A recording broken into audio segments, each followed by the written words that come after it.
ఇంకా దీనిలో అయినంత వరకు బేసిక్సే కాకుండా ఈరోజు మన పార్టిసిపెంట్స్ అందరూ మ్యూచువల్ ఫండ్‌కి ఒక న్యూ ఇన్వెస్టర్స్ మ్యూచువల్ ఫండ్‌కి కొత్త ఆ లెవెల్‌లో ఒక ప్రెజెంటేషన్ తయారు చేయడం జరిగింది ఇక్కడ. మధ్యలో ఎక్కడ కూడా ఏదైనా డౌట్స్ ఉంటే మీ చాట్ బాక్స్‌లో వేస్తుండండి. సో, మ్యూచువల్ ఫండ్స్ అంటే ఏంటి? ఇన్వెస్ట్‌మెంట్స్ అంటే ఏంటి? దాన్ని టేకప్ చేద్దాము. ఓకే. యాహ్!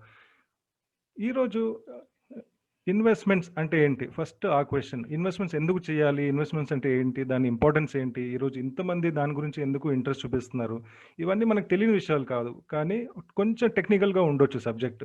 సో, ఆ టెక్నికల్ డీటెయిల్స్ వరకు వెళ్ళే ముందు ఫస్ట్ ఇన్వెస్ట్‌మెంట్స్ ఎందుకు చేయాలి? ఇన్వెస్ట్‌మెంట్స్ ఎట్లా చేయాలి? అది మనకు తెలిసుండాలి. మనకు ఒక ఇన్‌కమ్ మన ఆదాయం అనేది ఒక సాలరీ నుంచి రావచ్చు, ఒక బిజినెస్ నుంచి రావచ్చు, మనకు ఏదైనా రెంటల్ ఇన్‌కమ్ ఉండొచ్చు. మనకు విధంగా ఇన్‌కమ్ ఉంటుంది. సో, ఒక ఫ్యామిలీకి సపోజ్ నేను ఒక సాలరీడ్ ఎంప్లాయీ. నాకు ఒక 50,000 మంత్లీ సాలరీ ఉందనుకోండి. జనరల్‌గా ఉండే ట్రెండ్ ఏంది అంటే నాకు ఒక సాలరీ వచ్చాక ఆ 50,000 అనేది నా ఇన్‌కమ్. నా సాలరీ అనేది నా ఆదాయం. నా ఫ్యామిలీ ఆదాయం. ఆ 50,000లో నాకు ఏమేమి ఎక్స్‌పెన్సెస్ ఉన్నా గూడా ఆ మంత్ ఆ ఖర్చు పెట్టాక మిగిలిపోయిందే మనం సేవ్ చేసుకోగలుగుతాము. సేవ్ చేస్తాము. సో, ఇన్‌కమ్ ఒక 50,000 అనుకోండి. నా ఖర్చులన్నీ పోగా నా ఈఎంఐ పోను ఒక 35,000 ఖర్చయిందనుకోండి. 15,000 నాకు నెలకు మిగిలిందనుకోండి. దాన్ని మనం సేవింగ్ అంటాం. ఓకే. ఇన్‌కమ్ నుంచి ఎక్స్‌పెన్సెస్ పోగా మిగిలిందే సేవింగ్. ఆ సేవింగ్ మనం ఏం చేయొచ్చు? మనం జనరల్‌గా మన బ్యాంక్‌లో సాలరీస్ వస్తుంది. మనం బ్యాంక్‌లో 15,000 అనేది మన సేవ్ అవుతుంది. అట్లా మనకు 1 ఇయర్ మనం చూసుకుంటే 1,80,000 వరకు మనం సేవ్ చేయగలుగుతాం. అంటే 15,000 మంత్లీ. ఆ 1,80,000 మొత్తం అకౌంట్‌లో ఉంటుందా? మధ్యలో కొన్ని ఖర్చులు వస్తాయి. ఏదో ఒక అనుకోని ఖర్చులు, ప్లాన్ చేసిన ఖర్చులు, తెలియని ఖర్చులు, సడెన్‌గా ఏదైనా ప్లాన్ చేయని ఖర్చులొచ్చిందనుకోండి. ఆ 1,80,000 కాకుండా రూ. 1,00,000 అవ్వచ్చు, రూ. 50 అవ్వచ్చు. సో, జనరల్ ప్రాక్టీస్ ఏందంటే, మనకు వచ్చే ఆదాయం నుంచి మన ఖర్చులన్నీ తీసేసి మిగిలిపోయింది మనం సేవ్ జేస్తాము. కానీ ఈ మధ్యలో కొంతమంది ఏం జెప్తున్నారు, ఇప్పుడు కొంత ఇన్వెస్ట్‌మెంట్ గురించి అవేర్‌నెస్ ఒచ్చాక, చానా మటుకు కొంతమంది ఇవన్నీ డీటెయిల్‌గా స్టడీ చేస్తున్నారు. కొంతమంది ప్రొఫెషనల్స్ ఉన్నారు. కొంతమంది ఆల్రెడీ ఇన్వెస్ట్‌మెంట్స్‌లో 20 సంవత్సరాలు, 30 సంవత్సరాలు, 40 సంవత్సరాలుగా ఉన్నారు. బాగా ఇన్వెస్ట్‌మెంట్స్‌లో వాళ్ళు ఒక లెవెల్‌కెళ్ళిపోయారు. వాళ్ళు ఏం చెప్తున్నారంటే, ఇన్‌కమ్ నుంచి ఎక్స్‌పెన్సెస్ ఫస్ట్ మీరు ఖర్చు పెట్టకుండా, ఇన్‌కమ్ నుంచి మీకు నెలకి 50,000 వచ్చిందనుకోండి. మీ టార్గెట్ ఏందంటే, నేను ఈ నెలకి 20,000 ఏదైనా నా ఖర్చులు తగ్గించుకుంటాను కానీ 20,000 నేను ప్రతొక్క నెల నేను సేవ్ చేసుకుంటాను అని మీరు డిసైడ్ చేశాక, ఆ 30,000 ఖర్చు పెట్టారనుకోండి. ఓకే. అదొచ్చేసి ఒక కొత్త ట్రెండ్ ఇప్పుడు నడిచేది. అంటే నా ఇన్‌కమ్ 50,000 నేను దానిలో ప్రతి నెల 20,000 సేవ్ చేయాలనుకుంటున్నాను. పక్కన పెట్టాలనుకుంటున్నాను. సో, ఆ 20,000 పక్కన పెట్టాక మిగిలింది 30,000 ఖర్చు పెడతాను. దాంట్లో నా ఒక్కడిదే డెసిషన్ కాదు. నాది, నా ఫ్యామిలీది అందరిది కలుపుకొని ఒక డెసిషన్ ఏందంటే, నాకు ఈ నెల 30,000 కంటే ఎక్కువ ఖర్చు దాటకూడదు. ప్లాన్డ్ ఖర్చులు 30,000 కంటే ఎక్కువ దాటకూడదు. ఇదనేసి ఒక కొత్త ట్రెండ్ స్టార్ట్ అయింది. ఇది ఎవరు చేస్తున్నారు?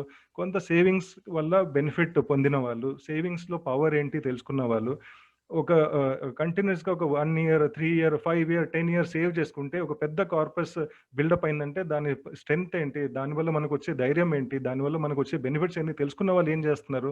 ఇన్‌కమ్ నుంచి ఫస్ట్ సేవింగ్స్ పక్కన పెట్టేసి, ఆ మిగిలిన డబ్బులే ఖర్చు పెట్టుకుంటున్నారు. ఇది వచ్చేసి ఒక కొత్త ట్రెండ్. ఇది ఒక లెవెల్ 2 అనుకుందాము. ఈ లెవెల్ 2 కాస్త ఇప్పుడు లెవెల్ 3కెళ్ళింది. ఆ లెవెల్ 3 ఏందంటే, ఇన్‌కమ్ నుంచి ఇన్వెస్ట్‌మెంట్స్ తగ్గించుకునేసి మిగతా డబ్బులే ఖర్చు పెట్టాలనుకుంటున్నారు. అంటే ఇక్కడ ఒకే ఒక పదం మారిందండి. ఫస్ట్ మనం సెకండ్ స్లైడ్‌లో ఏం చూసాము? ఇన్‌కమ్ మైనస్ సేవింగ్స్ అని చూసాము. ఓకే. ఇక్కడ ఇన్‌కమ్ మైనస్ ఇన్వెస్ట్‌మెంట్స్ అంటున్నారు. అంటే ఈ థర్డ్ లెవెల్ కొత్త ట్రెండ్ ఇప్పుడు రాబోయే ట్రెండ్ ఏందంటే, నాకు 50,000 ఇన్‌కమ్ ఉందనుకోండి. ఆ 50,000 నుంచి నేను 20,000 ఇన్వెస్ట్ చేయాలనుకుంటున్నాను. ఆ 20,000 ఇన్వెస్ట్ చేశాక మిగిలిన 30,000 నేను ఖర్చు పెడతాను. నా ఫ్యామిలీ ఖర్చు పెడుతుంది. ఇది వచ్చేసి ఒక కొత్త ట్రెండ్. సో, ఫస్ట్‌ది income minus savings minus expenses savings. Second income minus savings equal to expenses. మూడోది ఇన్‌కమ్ మైనస్ ఇన్వెస్ట్‌మెంట్స్. అంటే ఇది మనం చేయాలనుకుంటే ఇన్వెస్ట్‌మెంట్స్ అంటే ఏంటి? ఆప్షన్స్ ఏంటి? మనకు కొంచెం జాగ్రత్తగా ఇన్వెస్ట్ చేయాలి. పెద్దగా రిస్క్ లేకుండా లాంగ్ టర్మ్ ఇన్వెస్ట్ చేయాలి అంటే ఇన్వెస్ట్‌మెంట్స్‌కి ఆప్షన్స్ ఏమేమి ఉన్నాయనేసి చూద్దామండి ఇక్కడ. ఇప్పుడు మనము సేవింగ్స్ అంటున్నాము. మనం నేను కానివ్వండి, మా పేరెంట్స్ కానివ్వండి, మా గ్రాండ్ పేరెంట్స్ కానివ్వండి, అందరికి గూడా ఫస్ట్ నేర్పించేది ఏంది అంటే, మనము చిన్నప్పటి నుంచి అందరూ నేర్చుకునేది ఏంటంటే, మనం ఏదైనా దాచుకున్న డబ్బులున్నా, మన దగ్గర ఏదైనా మిగిలిపోయిన డబ్బులున్నా, దాన్ని బ్యాంక్లో పెట్టేయాలి, మన సేవింగ్స్ బ్యాంక్లో పెట్టాలి, లేకపోతే ఫిక్స్డ్ డిపాజిట్ చేసుకోవాలి, లేకపోతే రికరింగ్ డిపాజిట్ చేయాలి అంటాము. ఆ డిపాజిట్ అనేది ఒక బ్యాంక్లో ఉంటుంది. ఆ బ్యాంక్లో ఈరోజు మనం చూస్తుంటే 4%, 5% వడ్డీ వస్తూ ఉంది. ఇంతకుముందు నాకే గుర్తుండి ఒక టైంలో 10%, 11%, 12% అంతా వచ్చిన టైం ఉందండి. అది కాస్త తగ్గుతూ ఇప్పుడు 4%, 4.5%కి వచ్చేసింది. ఇది కూడా నేను చెప్పేది ఫిక్స్డ్ డిపాజిట్. కొన్ని బ్యాంక్స్ ఉన్నాయి, వాళ్ళు 2.5%, 3% కంటే ఎక్కువ సేవింగ్స్ బ్యాంక్ ఇంట్రెస్ట్ కూడా ఇవ్వట్లేదు. ఇది ఎందుకు జరిగింది? మనం చూస్తూ ఒక ఇంట్రెస్ట్ రేట్ బ్యాంకు వడ్డీ ఇంత ఎందుకు తగ్గింది? ఆల్మోస్ట్ మన లైఫ్ టైంలోనే ఒక 12% మనం చూసి ఈరోజు మనం 4%, 5%కి మనం మన బ్యాంక్లో పెడుతున్నాం. అది ఎందుకు అంటే దాని రీజన్ వచ్చేసి ఇన్ఫ్లేషన్. ఓకే, ఒక కారణము, దానికి ఒక పెద్ద కారణము ఇన్ఫ్లేషన్. ఇన్ఫ్లేషన్ అంటే ఏదో కాదండి, మన ఈ ధరలు పెరగడము, వస్తువుల ధరలు పెరగడమే దాని అర్థమే ఇన్ఫ్లేషన్. అంటే చిన్నప్పుడు నేను చదువుకున్నప్పుడు స్కూల్కి వెళ్ళినప్పుడు నా స్కూల్ ఫీజు 500 రూపీస్ అండి 3 monthsకి. ఓకే, అంటే సంవత్సరానికి 2000, 3000 రూపాయలకి స్కూల్ ఫీజు అయిపోయేది. అది పోను నా స్కూల్ ఎండ్కి ఆ 2000 కాస్త 8000 అయింది, 10,000 అయింది. ఈరోజు నా పిల్లలు చదువుకునేటప్పుడు ఆ స్కూల్ ఫీజు సంవత్సరానికి 1,00,000 నుంచి 2,00,000, 3,00,000 లిమిట్ లేకుండా పోయింది. అంటే ఒక స్కూల్ ఎడ్యుకేషన్ ధరలు పెరుగుతా పోతుంది. ఆ పెరిగే ధరలు దాన్ని మనము ఇన్ఫ్లేషన్ అంటాం. ఇన్ఫ్లేషన్ అనేది మన అందరికీ కనిపించేది, మనకు తెలిసేదే. ప్రతి ఒక్క న్యూస్లో ఈరోజు పెట్రోల్ ధరలు పెరిగిపోతుంది అంటున్నారు. ప్రతి ఒక్క న్యూస్లో ఈరోజు మన రైస్, మన గోధుమ, ఇవి వెజిటేబుల్స్, ఫ్రూట్స్ అన్నిటిది కూడా ప్రైస్ పెరుగుతుంది అంటున్నారు. ఈ ప్రైస్ పెరిగే స్పీడ్లో మన ఇన్కమ్ పెరగకపోవచ్చండి. ఓకే, నేను ఒక శాలరీడ్ ఎంప్లాయీ అనుకోండి, లాస్ట్ 10 yearsలో నేను యావరేజ్గా 7-8% శాలరీ నాది ఇంక్రీజ్ అయింది అనుకోండి. కానీ మన ఇదే ఖర్చులు 7-8%లో ఇంక్రీజ్ అవుతుందా? కాదు. కొన్ని టైంలో ఈ ఖర్చులు 10, 12, 15% సంవత్సరానికి కూడా పెరిగిన టైం ఉంది. మనం చూస్తూ ఈరోజు ఎడ్యుకేషన్ లక్షల్లో వెళ్ళిపోయింది. సో దీనికి కారణం ఏంది అంటే ఇన్ఫ్లేషన్. సో ఇక ఎగ్జాంపుల్, ఇది రాబోయే ట్రెండ్ ఇది అంటున్నారు. ఇప్పుడు చిన్నప్పుడు పుట్టంగానే ఈరోజు నర్సరీ నుంచి మనం ఎడ్యుకేషన్ స్టార్ట్ చేసి nursery, school, intermediate, graduation, post graduation అన్నీ మీరు చూస్తే ఒక మంచి స్టాండర్డ్లో మనం మన పిల్లల్ని ఒక మంచి స్టాండర్డ్లో స్టడీస్. హలో రమేష్ మాట్లాడుతున్నాను. రమేష్ గారు చెప్పండి sir. Most of the audience voice clear లేదు అంటున్నారు. అవునా? నెట్ ఏమన్నా స్లో ఉండే? నెట్ స్లో ఉంటే సార్ వాయిస్ క్లియర్ గానే ఉంది. ఎవరికైతే వాయిస్ క్లియర్ లేదో లీవ్ ఇట్ సార్. ఎందుకంటే so because of the 2 or 3% holding for entire session is not good. So voice clear గానే ఉంది. You can proceed sir. No issue.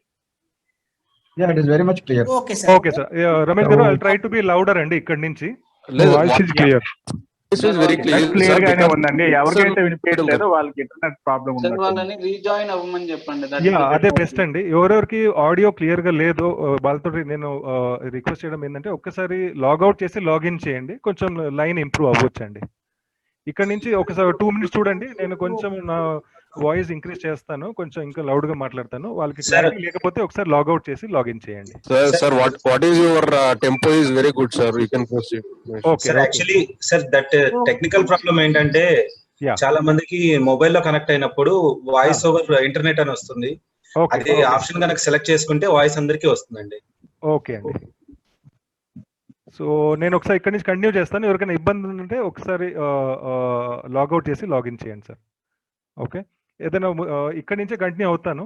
మళ్ళీ మనం ఏదైనా డౌట్స్ ఉన్నప్పుడు ఒక 5 minutes, 10 minutes తర్వాత బ్రేక్ చేస్తాను. అప్పుడు మనము డౌట్స్ ఏమైనా ఉంటే డిస్కస్ చేయవచ్చు. Okay, right. సో ఇది ఒక ఇలస్ట్రేషన్. అందరికీ కొంచెము ఎడ్యుకేషన్ అనేది అందరికీ అంటే మోస్ట్ ఇంపార్టెంట్ ఒక ఫైనాన్షియల్ ప్లానింగ్ టూల్ అండి. ఈరోజు అందరికీ మోస్ట్ ఇంపార్టెంట్ ఒక గోల్ అనేది ఏంటంటే వాళ్ళ పిల్లలది ఎడ్యుకేషన్ అనేది బెస్ట్ ఇన్ స్టాండర్డ్ ఉండాలి. మనకి ఏ ఖర్చులైనా మనం తగ్గించుకోవడానికి రెడీగా ఉంటాము, కానీ ఎడ్యుకేషన్లో మనం ఎప్పుడు ఎటువంటి కాంప్రమైజ్ చేయకూడదు అనేసి ఒక పట్టుదలతో ఉంటాము. అటువంటి దానిలో ఇప్పటి వరకు జరిగినది మనము చూసాము. అంటే ఫీజు ఏ లెవెల్ నుంచి ఏ లెవెల్కి వచ్చింది, ఎడ్యుకేషన్ స్టాండర్డ్ ఏ లెవెల్కి వెళ్ళిపోయింది. ఈ మధ్యలో ఇంటర్నేషనల్ ఎడ్యుకేషన్కి కూడా చాలా మటుకు పిల్లలు ఒక ఇంట్రెస్ట్ చూపిస్తున్నారు. ఒక ఆపర్చునిటీస్ వాళ్ళకి కూడా ఓపెన్ అయిపోతా ఉంది. ఇంతకుముందు ఓన్లీ యూఎస్ అనేది ఒక ఆపర్చునిటీ ఉండేది. ఇప్పుడు యూఎస్ అంటున్నారు, యూరోప్ అంటున్నారు, ఆస్ట్రేలియా అంటున్నారు, దుబాయ్ అంటున్నారు, సింగపూర్ అంటున్నారు. ఇన్ని ఆప్షన్స్ అయినప్పుడు, ఓపెన్ అయినప్పుడు మనము ఒక ఫైనాన్షియలీ ప్రిపేర్ అవ్వడము మన బాధ్యత. ఎడ్యుకేషన్ అనేది చాలా ఇంపార్టెంట్ గోల్ కాబట్టి దాని ప్రిపరేషన్ అనేది అంతే ఇంపార్టెంట్. సో మనం ఇది వచ్చేసి టైమ్స్ ఆఫ్ ఇండియా వాళ్ళు ఒక ప్రొజెక్షన్ ఇచ్చారు. రాబోయే కాలంలో నెక్స్ట్ 10-15 ఇయర్స్లో మినిమం ఖర్చు ఎంత అవ్వచ్చు మనం ప్లాన్ చేయాలనుకుంటే ఈ ఫిగర్స్ ని అప్రాక్సిమేట్ గా ఒక యావరేజ్ గా ఈ ఫిగర్ ని మనము ప్లాన్ చేసుకుంటే మన పిల్లలు ఏదనుకున్నా కూడా దానికి మనము ఫైనాన్షియలీ రెడీగా ఉండొచ్చు అంటున్నారు.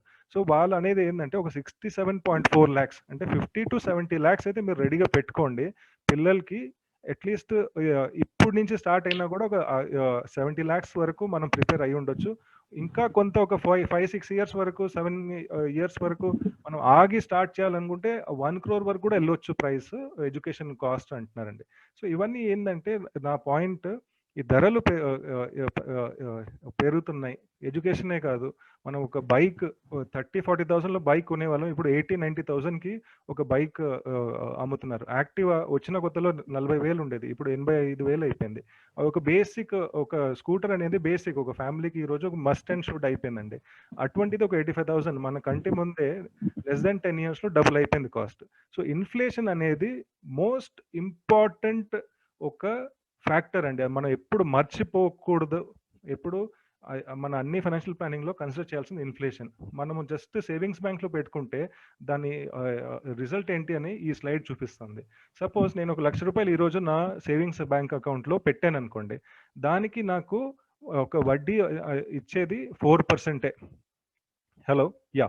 సో నాకు ఈరోజు బ్యాంక్ ఇచ్చేది 4% వడ్డీ అనుకోండి. కొన్ని బ్యాంక్స్ 4% ఇస్తున్నాయి, కొన్ని 2.5-3 ఇస్తుంది, కొన్ని 4.5-5 ఇస్తుంది.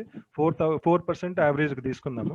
So at the end of 1 year వాళ్ళు నాకు రిటర్న్ ఇచ్చేది ఏంటంటే 1,04,000. ఆ 1,04,000లో మనకు దాని ఇంపాక్ట్ ఏందని ఇక్కడ చూద్దాము. సపోజ్ నాది ఇన్కమ్ 10 lakhs అంటే ఎక్కువ అనుకోండి. ఓకే, ఒక ఫైనాన్షియల్ ఇయర్లో నా ఇన్కమ్ నెట్ ఇన్కమ్ 10 lakhs కంటే ఎక్కువ ఉంటే నాకు 15 lakhs కంటే ఎక్కువ ఉంటే నాకు ట్యాక్స్ అనేది 30% బ్రాకెట్లో కౌంట్ చేస్తారు.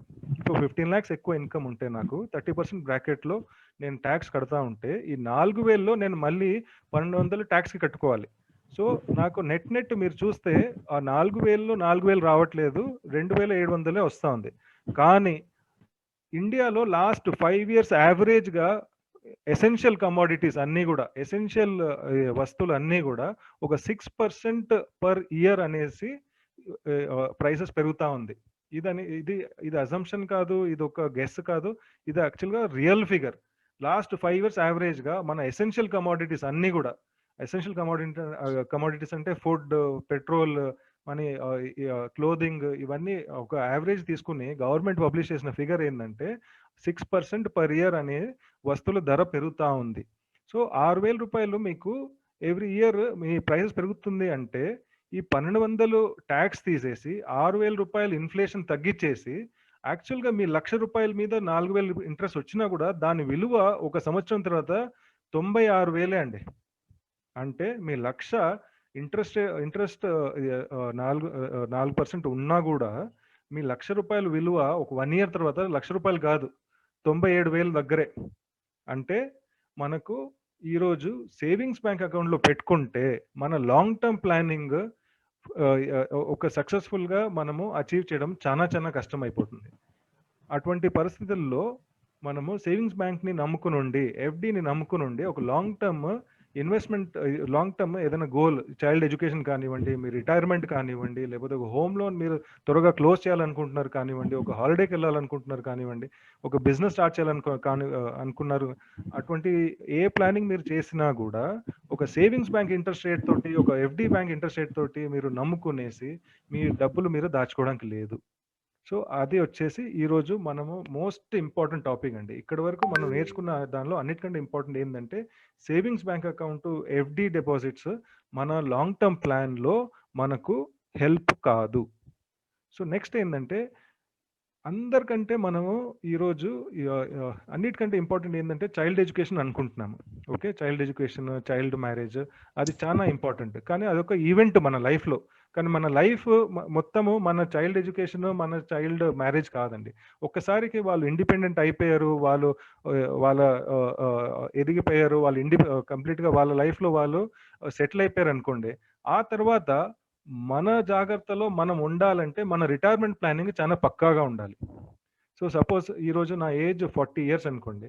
సో ఈ 40 ఇయర్స్లో నా చైల్డ్ ఏజ్ 10 ఇయర్స్ అనుకోండి. ఓకే, నెక్స్ట్ 15 ఇయర్స్లో అంటే నేను 55 వచ్చాక నా చైల్డ్ది ఎడ్యుకేషన్ అయిపోతుంది, జాబ్ స్టార్ట్ అయిపోతుంది, ఒక ఇండిపెండెంట్ అయిపోయే ఛాన్సెస్ ఉంటుంది. ఒక చైల్డ్ కంప్లీట్గా ఇండిపెండెంట్ అయిపోయే ఛాన్సెస్ ఉంటుంది. లైఫ్ సెటిల్ అయిపోతుంది. ఒక చైల్డ్ మనం చేయగలిగినంత చేసేస్తాం. అంటే నేను 55 తర్వాత ఈరోజు సపోజ్ ఒక 75 to 80 ఇయర్స్ వరకు ఒక నార్మల్ లైఫ్ సైకిల్ అనుకోండి. అంటే నెక్స్ట్ 20-25 ఇయర్స్ నేను పెద్దగా ఇబ్బంది లేకుండా, ఎవరికి ఇబ్బంది పెట్టకుండా నా ఇన్కమ్ తోటి, నా సేవింగ్స్ తోటి నాకు వచ్చే ఒక మంత్లీ ఇన్కమ్ కానివ్వండి, ఒక ఇయర్లీ ఇన్కమ్ కానివ్వండి, దాంతో నేను ఒక 25-30 ఇయర్స్ కంఫర్టబుల్గా ఉండగలగాలి. దాన్నే మనము రిటైర్మెంట్ ప్లానింగ్ అంటాం. ఆ రిటైర్మెంట్ ప్లానింగ్కి ఒక పెద్ద ఒక నెగటివ్ అనేది ఇన్ఫ్లేషన్. ఆ ఇన్ఫ్లేషన్ దీన్ని మనని ఎట్లా ఎఫెక్ట్ చేస్తుంది అనేసి ఇక్కడ చూద్దామండి. ఇన్ఫ్లేషన్ రేట్ ఒక 4 సినారియోస్ ఇక్కడ ఇవ్వడం జరుగుతుంది. ఒకటి 6% సినారియో ఉంది, 7% సినారియో ఉంది, 8%, 9%. అంటే 9% అనేది వర్స్ట్ కేస్ సినారియో. ఒక 10 ఇయర్స్ బ్యాక్ ఇండియాలో 9% ఇన్ఫ్లేషన్ ఉండేది. అప్పుడు కొంచెం ధరలు చాలా తక్కువ ఉండేది, అక్కడి నుంచి బాగా స్పీడ్గా ధరలు పెరిగాయి. కానీ లాస్ట్ 5 ఇయర్స్లో కొంత ఇన్ఫ్లేషన్ అనేది తగ్గింది. అంటే on an average last 5 to 6 years 6% inflation వచ్చింది. సో ఇటువంటి సినారియోలో మళ్ళీ 8% రాదు అనేసి మనం చెప్పడానికి లేదు. సో ఒక ప్రిపేర్డ్గా ఉండాలి, తెలుసుకోవాలి. మనం ప్లాన్ చేస్తున్నప్పుడు బెస్ట్ కేసే కాదు, వర్స్ట్ కేస్కి కూడా మనం ప్లాన్ అవ్వాలి. మనం అన్ని మంచిగా అవుతుంది అనుకుని ప్లాన్ చేసుకోవడానికి లేదు. కొంత మనం అనుకోనిది కూడా జరుగుతుంది. కొన్ని తెలియని ఖర్చులు వస్తాయి, కొన్ని అన్ప్లాన్డ్ ఎక్స్పెన్సెస్ వస్తాయి, కొన్ని యాక్సిడెంటల్ ఎక్స్పెన్సెస్ వస్తాయి. అన్నిటికీ మనము రెడీగా ఉండాలి. సో అట్లా ఉన్నప్పుడు ఒక 1 lakh విలువ ఎంత అనేది మనం ఈరోజు తెలుసుకుందాం. అంటే నేను ఒక 1 lakh రూపీస్ ఈరోజు నా రిటైర్మెంట్కి పక్కన పెట్టుకున్నాను అనుకోండి. దానికి 1 lakh అనేది నా ఎక్స్పెన్సెస్. అంటే నాకు నెలకి 1,00,000 రూపాయలు ఈరోజు ఖర్చు అవుతుంది అనుకోండి. ఒక స్టాండర్డ్ క్యాల్కులేషన్ ఈజీగా ఉంటుంది. నాకు ఎవ్రీ మంత్ 1 lakh కావాలి. సో ఈరోజు నాకు 1,00,000 రూపాయలు కావాలి అంటే సపోజ్ నా ఏజ్ ఈరోజు 60. అదే 1,00,000 రూపాయలు 6% ఇన్ఫ్లేషన్ సినారియోలో 10 ఇయర్స్ తర్వాత నా రిక్వైర్మెంట్ 1 lakh ఉండిపోదు. నా రిక్వైర్మెంట్ 1.79 lakhs పర్ మంత్ అయిపోతుంది. అంటే ఏం చేయకుండా కూడా ఆ 1,00,000 రూపాయలని అట్లనే, అంటే నా దగ్గర నా ఇంట్లో ఒక డబ్బులు పడుంది. ఓకే, నేను దాన్ని ఇక్కడ బ్యాంక్లో పెట్టలేదు, ఎక్కడ పెట్టలేదు. నాకు ఒక లాకర్ ఉంది ఇంట్లో, ఆ లాకర్ పెట్టేసాను.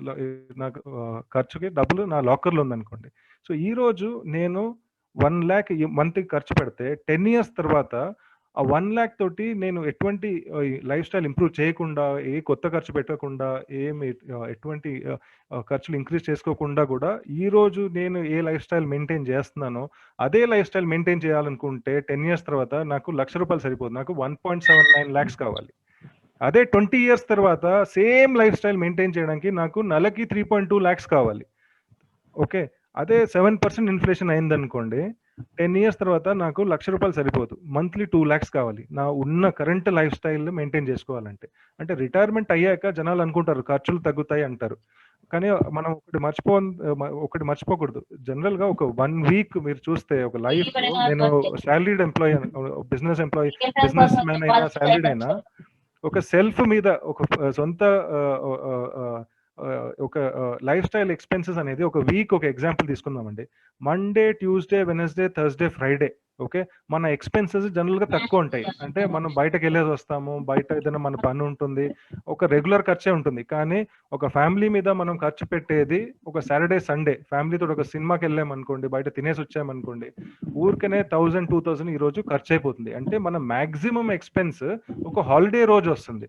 ఓకే, ఒక వర్కింగ్ ప్రొఫెషనల్ కి, ఒక బిజినెస్ మ్యాన్ కి మాక్సిమం ఖర్చు అనేది ఒక హాలిడే రోజు. ఎందుకంటే ఫ్యామిలీతో బయటకు వెళ్తాము, ఒక అవుటింగ్ వెళ్తాము, అది ఎప్పుడు ఒక వీకెండ్ రోజు. కానీ మనం రిటైర్ అయిపోయాక ప్రతి ఒక్క రోజు వీకెండే, ఎవ్రీడే విల్ బి సండే అంటారు రిటైర్ అయ్యాక. సో ఒక సండే రోజు మనము 2000 రూపీస్, 1500, 2500 ఒక సినిమాకి వెళ్ళేసి వచ్చి లేకపోతే బయట తినేసి రావాలన్నా అంత ఖర్చు అవుతుంది ఈ రోజు. కానీ అదే మనం కంప్లీట్గా రిటైర్ అయ్యామనుకోండి, ట్రావెల్ చేస్తాము, కొంచెం బయటకు వెళ్తాము, ఏదైనా హాలిడేకి వెళ్తాము, అక్కడ మన పిల్లల దగ్గర వెళ్ళాలనుకుంటాము. అటువంటి దానిలో మన ఖర్చులు అనేది పెరుగుతుందండి. రిటైర్మెంట్ తర్వాత ఖర్చులు తగ్గించుకుంటాము అనుకునే ప్రసక్తి చాలా తక్కువ ఉంటుంది. సో ఇన్ఫ్లేషన్ అనేది రిటైర్మెంట్ ప్లానింగ్కి కానివ్వండి, చైల్డ్ ఎడ్యుకేషన్కి చాలా చాలా ఇంపార్టెంట్. సో ఇప్పుడు మనము ఇక్కడ వరకు ఏమైనా డౌట్స్ ఉన్నాయండి? ఎవరైనా ఏమైనా డౌట్స్ అడగాలనుకుంటున్నారా? No, sir, you can proceed. Yeah, okay. So yeah, so ఇక్కడ వరకు మనము చూసింది ఏంటంటే, మనము సేవింగ్స్ అంటే బ్యాంక్స్, ఎఫ్డీసే కాదు. సేవింగ్స్ అంటే మనము ఇన్ఫ్లేషన్ని బీట్ చేసేటట్టు ఒక సేవింగ్ చేయాలి. ఇన్ఫ్లేషన్కి మనకు కంప్లీట్గా ఇంపాక్ట్ అనేది మనకు అర్థం కావాలి. ఇక్కడ వరకు మనం డిస్కస్ చేసింది ఇదే అండి. సో మనం ఇప్పుడు చూడపోయేది ఏంటంటే, నేను సేవింగ్స్ అకౌంట్లో మనకు డబ్బులు సరిపోవు, అక్కడ పెడితే మన వచ్చే ఇంట్రెస్ట్ మనకు సరిపోవు అంటున్నాను. సో దానికి ఆల్టర్నేట్ ఏంటి, దానికి ఆప్షన్స్ ఏంటి? సో మనము ఒక్కటి ఈరోజు మనము మార్కెట్లో మన ఫ్రెండ్స్ తోటి, రిలేటివ్స్ తోటి ఈరోజు మాట్లాడుతున్నప్పుడు మేజర్గా అందరూ, అట్లీస్ట్ మన తెలుగు వాళ్ళందరికీ ఒక రియల్ ఎస్టేట్ అంటే ఒక ఫ్యాసినేషన్ ఎక్కువ, ఒక ఇంట్రెస్ట్ ఎక్కువ, దాని మీద క్యూరియాసిటీ ఎక్కువ. ఎందుకంటే మనకు తెలిసిన వాళ్ళు చాలా మటుకు ఒక టైంలో ఒక ₹1,00,000 పెట్టి ఉంటే దాని వాల్యూ మనం 50 లక్షలు చూసాము, ₹1,00,00,000 అవ్వడం కూడా చూసాము. దాన్ని ఏమంటారు? అది ఇన్వెస్ట్మెంట్ అంటారు. అంటే ₹1,00,000 పెట్టిన ఒక రియల్ ఎస్టేట్ మీద ఆ వాల్యూ 50 లక్షలు అయింది అంటే, మన వాల్యూ అంటే ఆ వాల్యూ ఆఫ్ దట్ క్యాపిటల్, మనం పెట్టిన పెట్టుబడి వాల్యూ కాస్త 50 టైమ్స్ అయింది. ఓకే, అది ఇన్వెస్ట్మెంట్ అంటారు. ఇన్వెస్ట్మెంట్ అంటే మనం పెట్టుబడి పెట్టిన దాని వాల్యూ పెరిగినా తగ్గినా దాన్ని ఇన్వెస్ట్మెంట్ అంటారు. ఓకే, ఇప్పుడు మనం ప్రాపర్టీ కొన్నాం అనుకోండి, ఓకే, ఒక ల్యాండ్ కొన్నాము, దాన్ని మనం ఇన్వెస్ట్మెంట్ అనొచ్చు. గోల్డ్ కొన్నాం అనుకోండి, దాన్ని మనం ఇన్వెస్ట్మెంట్ అనొచ్చు. ఇప్పుడు కొత్త ఒక ట్రెండ్ స్టార్ట్ అవుతుంది, ఆర్ట్ కలెక్షన్. ఓకే, ఒక రేర్ పెయింటింగ్స్, లేకపోతే మంచి ఒక అందరూ చేయలేని పెయింటింగ్స్ అటువంటిది ఎవరైనా చేస్తే ఒక ప్రైజ్ మీద దాన్ని కొనుక్కుని దాన్ని 10 years 15 years దాన్ని కాపాడుకుని ఆ తర్వాత ఒక మంచి అప్రిసియేషన్ తోటి అమ్మే అదొక ట్రెండ్ కూడా స్టార్ట్ అయింది, ఆర్ట్ కలెక్షన్. ఈక్విటీ కూడా అంతే. ఈక్విటీలో ఏంటంటే మనము ఒక కంపెనీలో షేర్ హోల్డర్ అవుతున్నాం.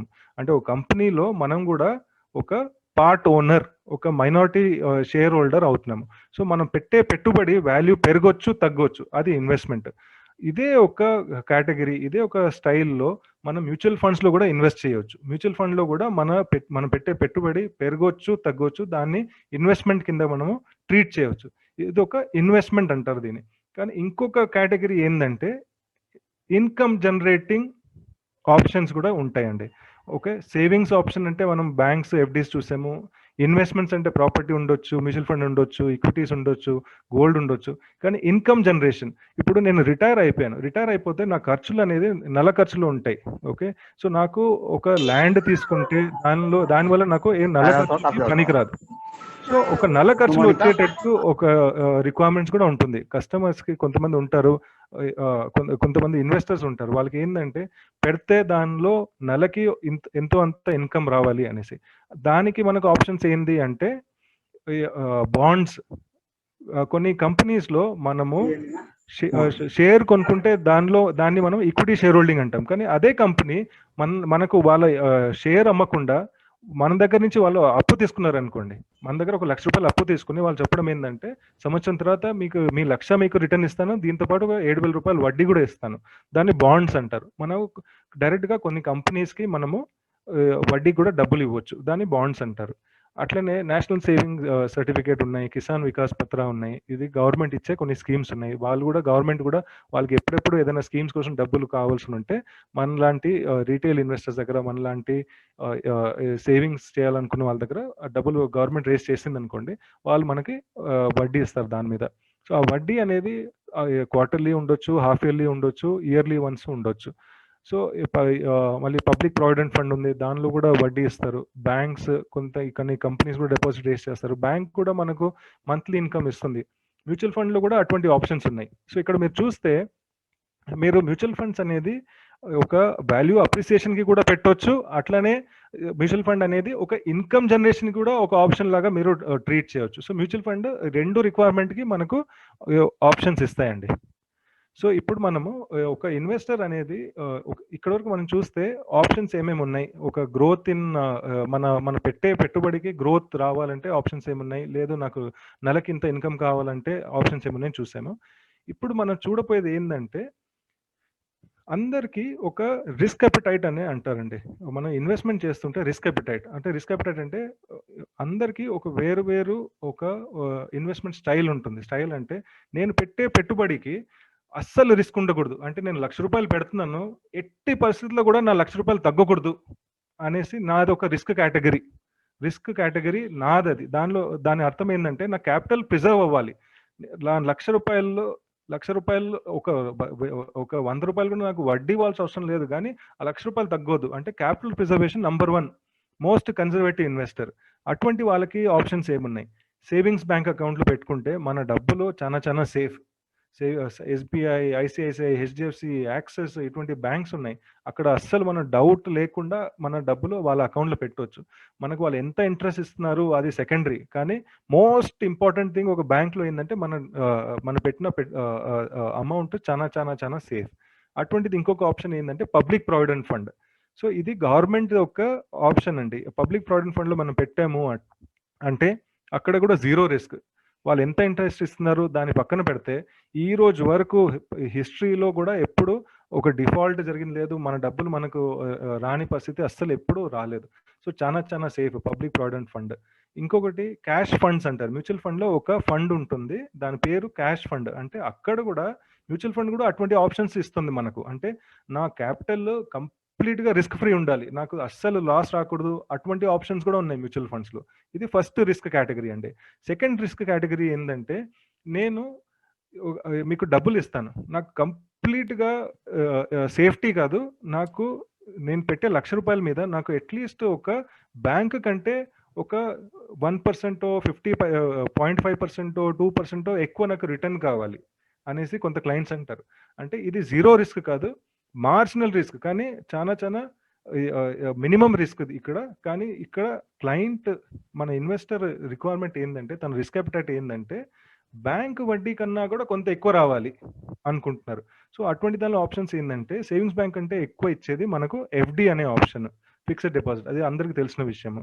మనకు పోస్ట్ ఆఫీస్లో కూడా మంత్లీ ఇన్కమ్ స్కీమ్ ఉంటుంది. అక్కడ పెట్టే కారణమే ఎందుకంటే మన సేవింగ్స్ బ్యాంక్ అంటే కొంత ఎక్కువ ఇంట్రెస్ట్ ఇస్తారు, కానీ వాళ్ళు మంత్లీ ఇన్కమ్ మనకి ఇస్తారు, అందుకే మనం అక్కడ ఇస్తాము. పోస్ట్ ఆఫీస్, సేవింగ్స్ బ్యాంక్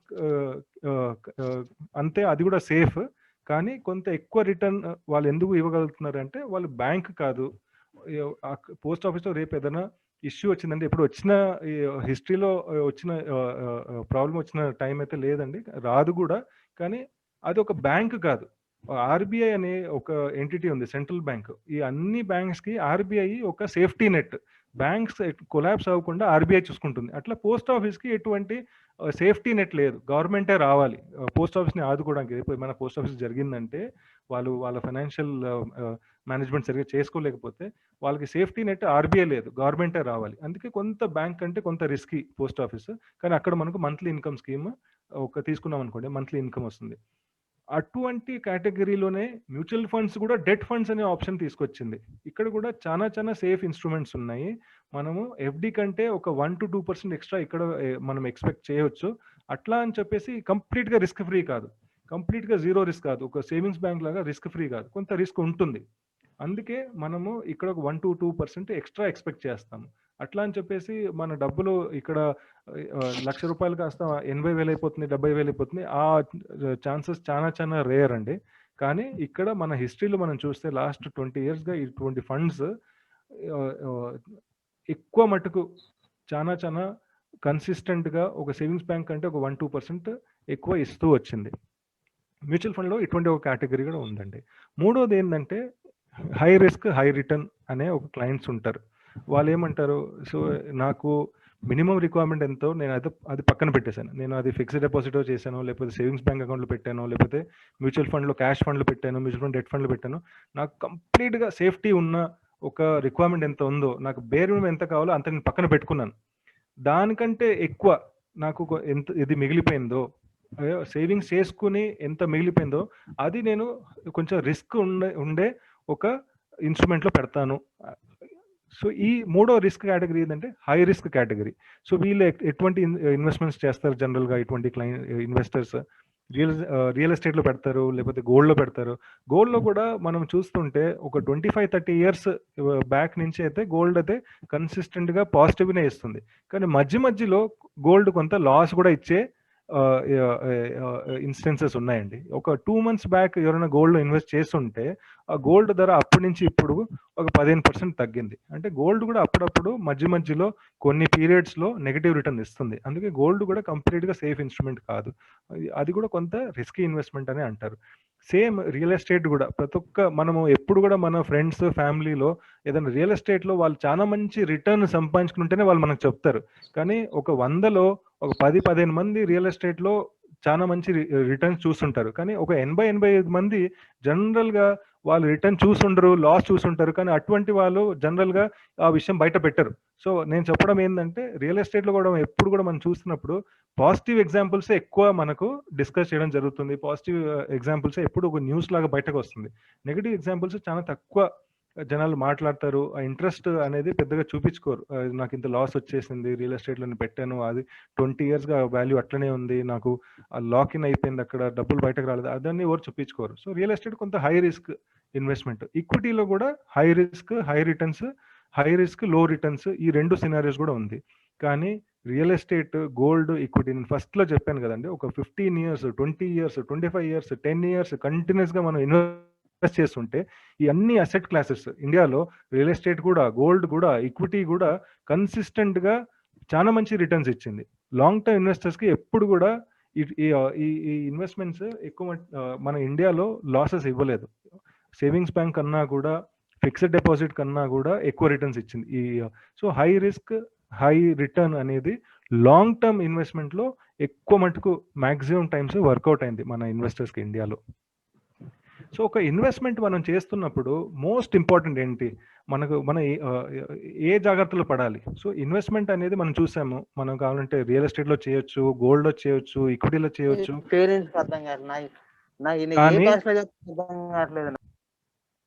కానీ ఇన్వెస్ట్మెంట్ చేసేటప్పుడు మనం ఏం జాగ్రత్త పడాలి? నేను ఇది ఓన్లీ ఈక్విటీ గురించో మ్యూచువల్ ఫండ్ గురించో చెప్పట్లేదు, కానీ ఏదైనా ఇన్వెస్ట్మెంట్ మీరు చేస్తున్నప్పుడు ఎటువంటి జాగ్రత్తలు పడాలి అనేసి ఈ కొన్ని పాయింట్స్ అందరూ కొంత నోట్ చేసుకోవడము చాలా చాలా ఇంపార్టెంట్. సో ఒక ఇన్వెస్ట్మెంట్ చేసేటప్పుడు ఫస్ట్ పాయింట్ ఏంటంటే, మనం ఇనీషియల్గా మాట్లాడింది ఇన్ఫ్లేషన్ కంటే ఎక్కువ అది రిటర్న్ జనరేట్ చేయగలగాలి. అంటే ఈరోజు ప్రతి ఒక్క సంవత్సరము మన వస్తువుల ధర 6% రేట్లో పెరుగుతున్నప్పుడు నా ఇన్వెస్ట్మెంట్ ఏం లేకున్నా కూడా అట్లీస్ట్ 7% అయినా పెరగాలి. నాకు లాస్ ఇవ్వకూడదు. అంటే 6% కంటే ఎక్కువనే నా ఇన్వెస్ట్మెంట్ రిటర్న్ రావాలి. అంటే ఇన్ఫ్లేషన్ అనేది బీట్ చేయగలగాలి మన investment, first point. Second point, నాకు అవసరం ఉన్నప్పుడు, నాకు అవసరం ఉన్నప్పుడు సడన్ గా నాకు ఒక 6 months ఉద్యోగం లేదు, యాక్సిడెంట్ అయింది, నేను పని చేయలేకపోతున్నాను, నాకు ఉన్న ఇన్వెస్ట్మెంట్ నాకు ఇన్కమ్ ఇవ్వగలగాలి. అంటే it has to provide us income when we need it. Sudden గా నాకు ఒక 1 year ఒక సైడ్ ఇన్కమ్, సెకండ్ ఇన్కమ్ కావాల్సి వచ్చింది అనుకో, నేను ఇన్ని రోజులు 10 years జాబ్ చేసుకుంటూ వచ్చాను, ఒక బిజినెస్ స్టార్ట్ చేయాలనుకుంటున్నాను. బిజినెస్ స్టార్ట్ చేయగానే ఒక ప్రాఫిట్ అనేది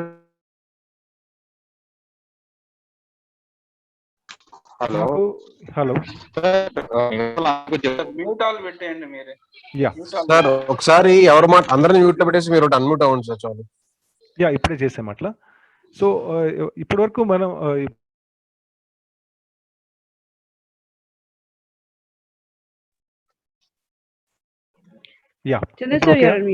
రైట్, గ్రేట్. సో ఇప్పటివరకు మనం చూసింది ఇన్ఫ్లేషన్. సెకండ్ పాయింట్, నాకు కావాల్సినప్పుడు నాకు ఇన్కమ్ రావాలి నా ఇన్వెస్ట్మెంట్స్ నుంచి. నేను సడన్ గా ఉద్యోగం వదిలేసి బిజినెస్ స్టార్ట్ చేయాలనుకుంటున్నాను. బిజినెస్ స్టార్ట్ చేయగానే దానిలో ఇన్కమ్ అయితే రావడం కష్టం. ఒక 1, 2, 3 years 4, 5 years కూడా అప్పుడప్పుడు బిజినెస్ ఇన్కమ్ రావడానికి టైం పట్టవచ్చు. అటువంటి దానిలో నేను ఇప్పటివరకు చేసుకున్న నా ఇన్వెస్ట్మెంట్స్ నాకు ఒక ఇన్కమ్ ఇవ్వగలగాలి. సో ఇది ఒక సెకండ్ పాయింట్, చాలా చాలా ఇంపార్టెంట్ పాయింట్, అందరూ మర్చిపోతారు. సో మూడో పాయింట్ ఏంటంటే, నా డబ్బులు నాకు కావాల్సినప్పుడు నాకు అందుబాటులో ఉండాలి. So it has to be accessible and usable not only in lump sum నాది ఒక 50 lakhs ఇట్లా నేను ఇన్వెస్ట్ చేసి పెట్టుకున్నాను. నాకు మొత్తం 50 లక్షలు అవసరం లేదు. నాకు ఒక 10 లక్షలు ఇప్పుడు అర్జెంట్గా కావాలి. నాకు 10 లక్షలు ఇమ్మీడియట్గా నాకు కావాలి. సో నేను దాచుకున్న డబ్బుల్లో నేను ఒక పార్ట్ పేమెంట్ ఒక ఇన్స్టాల్మెంట్ తీయగలగాలి. అంటే యాక్సెసిబిలిటీ, లిక్విడిటీ అంటారు దీన్ని, అది ఉండాలి మన ఇన్వెస్ట్మెంట్స్లో. మన డబ్బులు ఇరుక్కోకూడదు. జనరల్గా కొన్ని ఇన్వెస్ట్మెంట్స్ ఉంటాయి. ఆ ఇన్వెస్ట్మెంట్స్ ఏంటంటే 20 years లాకిన్ అంటారు, 15 years లాకిన్ అంటారు, 25 years లాకిన్ అంటారు. అంటే మీ డబ్బులు మీకు అవసరం ఉన్నప్పుడు మీరు తీసుకోలేరు. అటువంటి ఇన్వెస్ట్మెంట్స్ జనరల్గా మనకు చాలా బ్యాడ్ ఎక్స్పీరియన్స్ ఇస్తుంది. సో లాకిన్ లేకుండా లిక్విడిటీ ఉన్న ఇన్వెస్ట్మెంట్స్ మనం ఎప్పుడు కూడా ఆఫ్ చేయాలండి. 4వ పాయింట్ చాలా ఇంపార్టెంట్ పాయింట్. గ్రోత్ అనేది కొంచెం కన్సిస్టెంట్గా మనకు కనిపిస్తూ ఉండాలి. మనకు కనిపిని గ్రోత్ అనేది ఒక గ్రోత్ కాదండి. అది మనం అనుకుంటాము, కానీ మనం ఆ గ్రోత్ మెషర్ చేయగలగాలి. కొన్ని ఇన్వెస్ట్మెంట్స్ ఉంటాయి. నేను సడన్గా ఒక 100 kilometers దాటి ఒక ల్యాండ్ కొనుక్కున్నాను. ఓకే, ఆ ల్యాండ్ కొనుక్కున్నాను. ఈరోజు ఒక 5 లక్షలు పెట్టి ఆ ల్యాండ్ కొనుక్కున్నాను. అది 100 kilometers దాటి అక్కడ ఏం డెవలప్మెంట్ లేదు, అక్కడ ఏమైనా వస్తుందా ఏం రాదా ఈరోజు నాకు ఏం తెలియదు. ఆ వాల్యూ పెరుగుతుందా లేదా వాల్యూ తగ్గుతుందా ఎవరు చెప్పడానికి లేదు. అది నేను అనుకున్నదే ఎవరో చెప్తే నమ్మేయడమే కానీ అది నేను మెషర్ చేయలేను. గ్రోత్ అనేది నా ఒక ఇన్వెస్ట్మెంట్స్ లో మెషర్ చేయగలగాలి.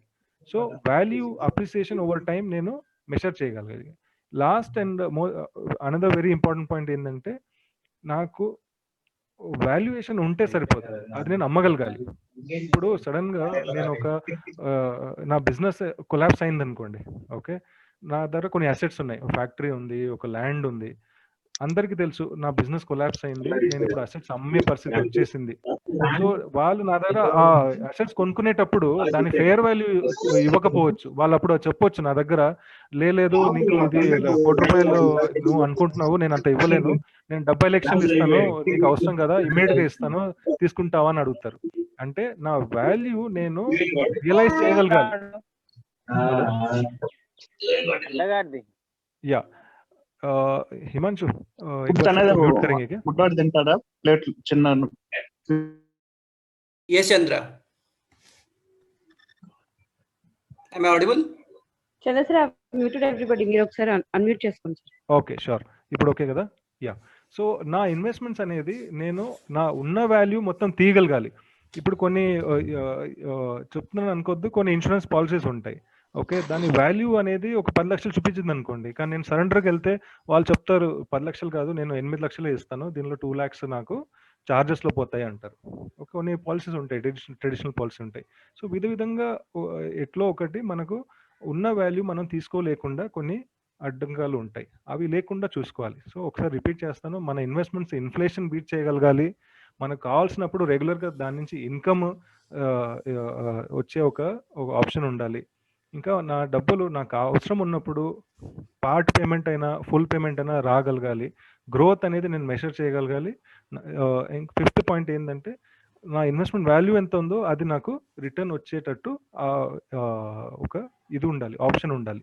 సో నాకు హై వాల్యూ ఎక్కువగా అనిపిస్తుంది కానీ అమ్మడానికి పోతే ఎవరు కొనుక్కోవడానికి లేరు, అటువంటిది ఒక పరిస్థితి వచ్చిందంటే అది కూడా ఒక కష్టకాలమే అండి. సో ఏ ఇన్వెస్ట్మెంట్ కూడా మీరు చేయాలనుకుంటే ఈ 5 points చాలా important.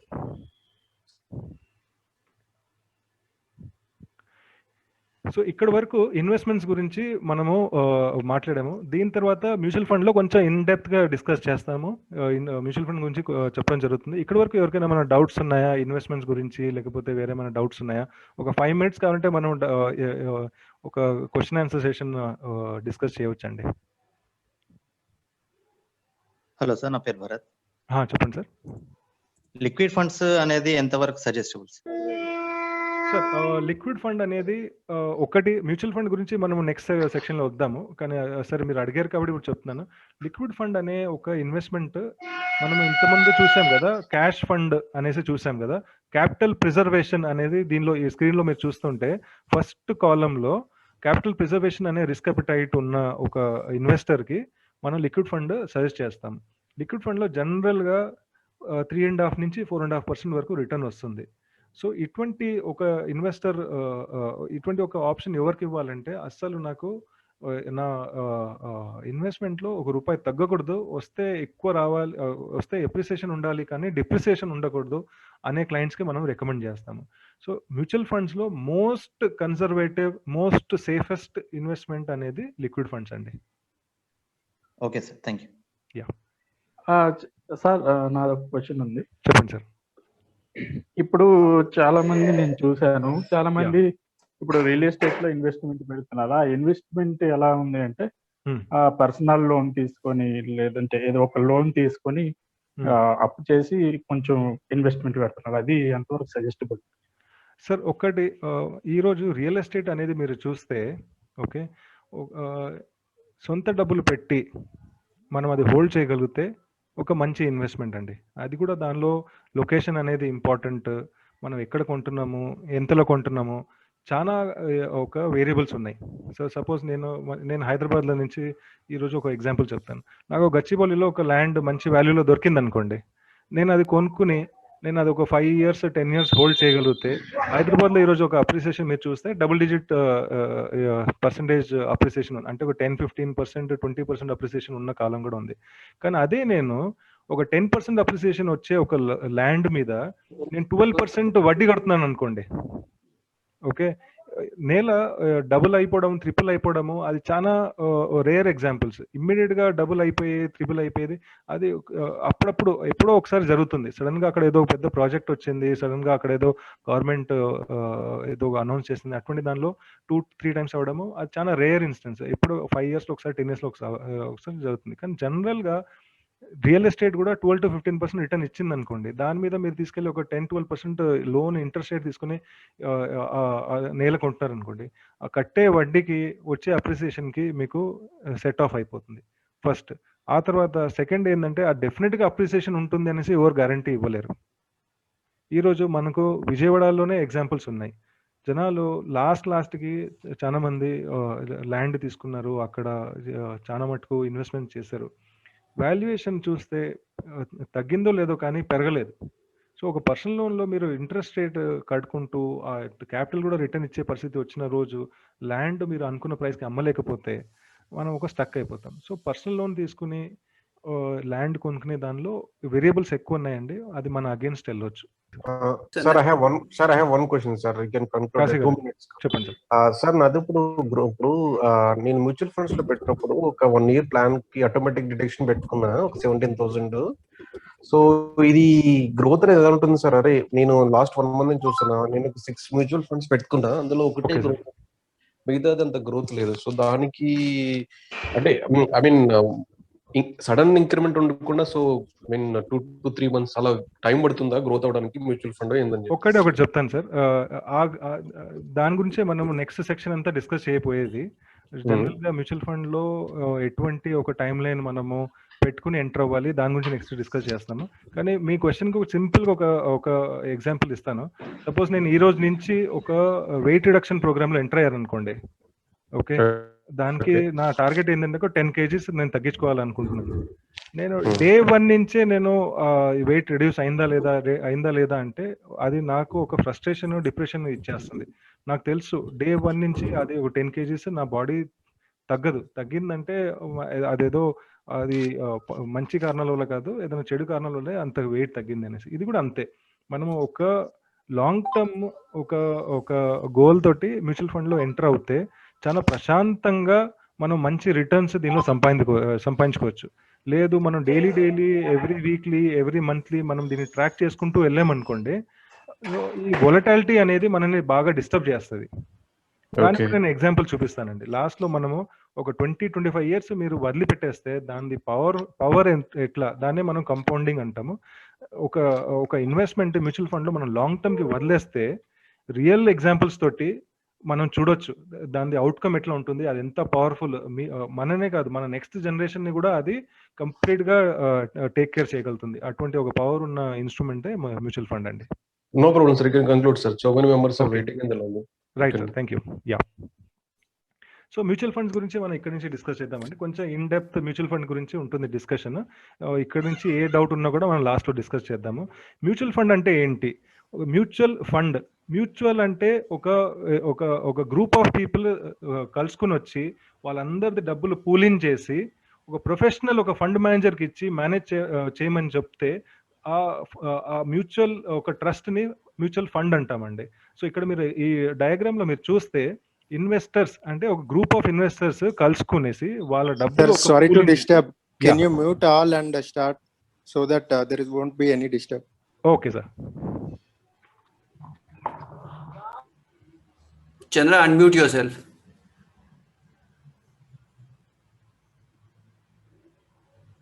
Chandra, unmute yourself. Yeah. I've done it. Yeah. Okay.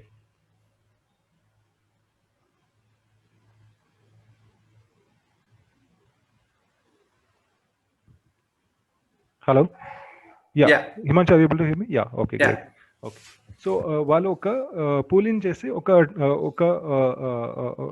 Professional ఒక ఇన్వెస్ట్మెంట్ ప్రొఫెషనల్ ఒక ఫండ్ మేనేజర్కి ఇచ్చారనుకోండి, వాళ్ళు కలుపుకొని ఒక పూలింగ్ చేసిన డబ్బుల్ని మనం మ్యూచువల్ ఫండ్ అంటాం. సో ఈ ఫండ్ మేనేజర్ ఎవరు అంటే ఒక ప్రొఫెషనల్.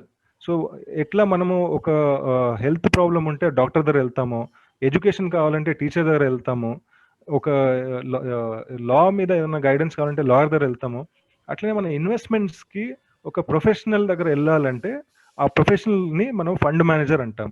సో ఇన్వెస్టర్స్ కలుసుకొని వాళ్ళ డబ్బులు పూలింగ్ చేసి ఒక ప్రొఫెషనల్ ఫండ్ మేనేజర్కి డబ్బులు ఇస్తే తన ఎక్స్పీరియన్స్ తోటి, తనకున్న నాలెడ్జ్ తోటి, తనకున్న ఇన్ఫర్మేషన్ తోటి best of the best investment options ఏమున్నాయో చూస్తాడు. సో తన ఈక్విటీలో ఒక ఫండ్ మేనేజర్ అయి ఉండొచ్చు, తన డెట్ గురించి ఒక ఫండ్ మేనేజర్ అయి ఉండొచ్చు, బాండ్స్లో పెట్టొచ్చు. ఒక ఫండ్ మేనేజర్ మనము తనకి ఎటువంటి ఒక గోల్ తోటి మనం డబ్బులు ఇస్తున్నాము. మనం ఇంతకుముందు చూసాం కదా 3 టైప్ ఆఫ్ రిస్క్ అపిటైట్. ఒకటి క్యాపిటల్ ప్రిజర్వేషన్, రెండోది మోడరేట్ రిస్క్, మూడోది హై రిస్క్. సపోజ్ ఒక హై రిస్క్ ఇన్వెస్టర్ ఈ పూల్ ఒక 10 ఇన్వెస్టర్స్ కలుసుకుని ఒక హై రిస్క్ ఇన్వెస్టర్స్ కలుసుకుని ఫండ్ మేనేజర్ డబ్బులు ఇచ్చినట్టు ఉంటే తను తీసుకెళ్ళి అది స్టాక్స్లో ఈక్విటీలో పెడతాడు. లేదు ఒక 10 ultra conservative capital preservation customers తీసుకెళ్ళి ఫండ్ మేనేజర్కి డబ్బులు ఇస్తే తను తీసుకెళ్ళి అది ఒక లిక్విడ్ ఫండ్ అంటే కంప్లీట్గా ఒక సేవింగ్స్ బ్యాంక్ లాంటి ఒక ఎఫ్డి లాంటి ఒక ఇన్స్ట్రుమెంట్లో తీసుకెళ్ళి ఇన్వెస్ట్ చేస్తాడు. సో ఒక ఇన్వెస్టర్స్ కలుసుకుని ఎటువంటి మ్యాండేట్ ఇస్తే ఒక ప్రొఫెషనల్ ఫండ్ మేనేజర్ అటువంటి ఇన్స్ట్రుమెంట్స్ని కంప్లీట్గా అనలైజ్ చేసి దాని మీద రీసెర్చ్ చేసి దాన్ని ఫిల్టర్ చేసి అక్కడ తీసుకెళ్ళి ఇన్వెస్ట్ చేస్తాడు.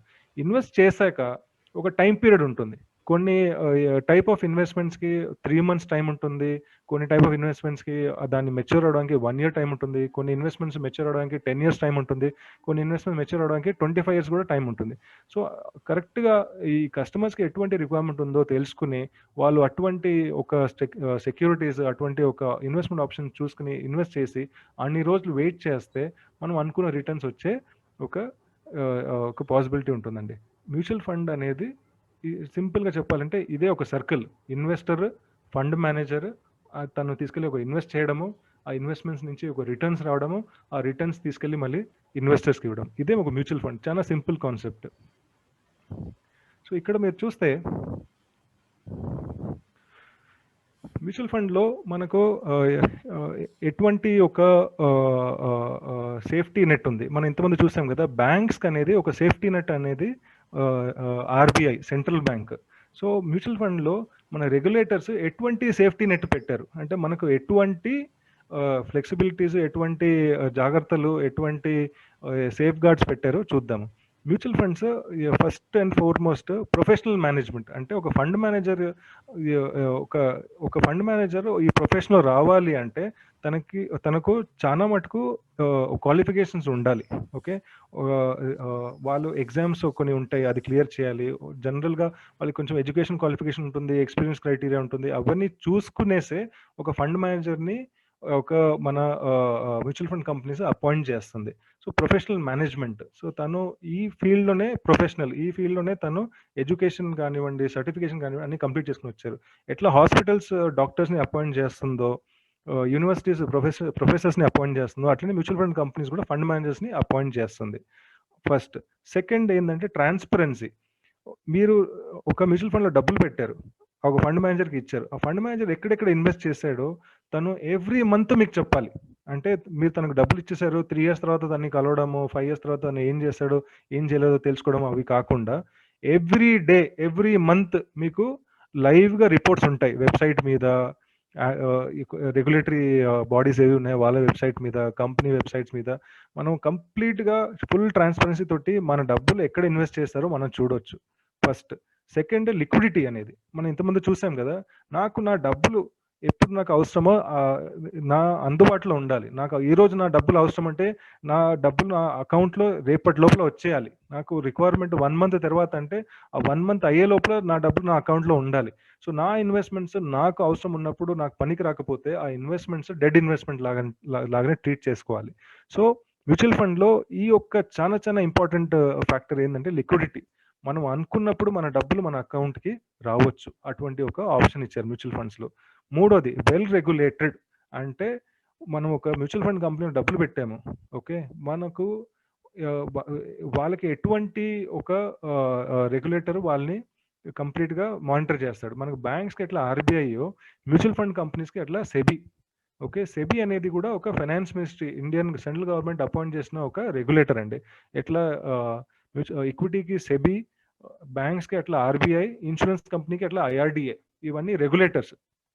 సో ఈ రెగ్యులేటరీ బాడీ ఏది ఉందో వాళ్ళు ఈ మ్యూచువల్ ఫండ్ కంపెనీస్ కరెక్ట్గా వాళ్ళు పనిచేస్తున్నారా లేదా, వాళ్ళు క్లయింట్స్ ఫండ్స్ రేస్ చేశాక దాన్ని జాగ్రత్తగా మేనేజ్ చేస్తున్నారా లేదా, ప్రాపర్గా డీటెయిల్స్ కస్టమర్స్ షేర్ చేస్తున్నారా లేదా, వాళ్ళు ఎప్పుడు డబ్బులు రిటర్న్ ఇస్తాము అంటున్నారు అప్పుడు ఇస్తున్నారు లేదా, వాళ్ళు కంప్లీట్గా మానిటర్ చేస్తారండి. చాలా రెగ్యులేటరీ వైస్ చాలా స్ట్రాంగ్. మన ఇండియాలో ఈ 3 బాడీస్ కూడా ఆర్బీఐ, సెబీ, ఐఆర్డిఏ చాలా స్ట్రాంగ్ బాడీస్ అండి. ఇంటర్నేషనల్లో కూడా మన ఈ రెగ్యులేటరీ బాడీస్కి చాలా రెస్పెక్ట్ చేస్తారు. 4వ పాయింట్ ఏంటంటే మన మ్యూచువల్ ఫండ్లో 500 రూపీస్ తోటి కూడా స్టార్ట్ చేయవచ్చు ఒక ఇన్వెస్ట్మెంట్. ఈ మ్యూచువల్ ఫండ్ అనేది ఓన్లీ ఫర్ రిచ్ ఇన్వెస్టర్స్, ఎక్కువ డబ్బులు ఉన్న వాళ్ళకి దీనిలో ప్రొడక్ట్స్ ఉన్నాయి, ఫండ్స్ ఉన్నాయి అనేది అస్సలు కాదు. ఈరోజు నా దగ్గర 500 రూపీస్ ఉంది, ఒక 500 రూపీస్ తోటి నేను ఒక మ్యూచువల్ ఫండ్ స్టార్ట్ చేయవచ్చండి. సో ఒక రెస్ట్రిక్షన్ అనేది దీనిలో లేదు. ఈ మ్యూచువల్ ఫండ్ అనేది ప్రతి ఒక్కరికి ఒక ఇన్వెస్ట్మెంట్ ఆప్షన్. ఓన్లీ లక్షల్లో మాట్లాడతారు కానీ అట్లా కాదు. 500 రూపీస్ నుంచి కూడా స్టార్ట్ చేయవచ్చు. లో కాస్ట్, చాలా తక్కువ కాస్ట్ అండి.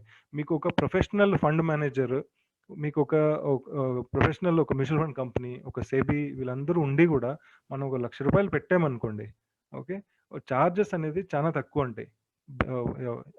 ఒక 700 రూపీస్ నుంచి 2000 రూపీస్ వరకు, 2500 వరకు చార్జెస్ వేరీ అవ్వచ్చు.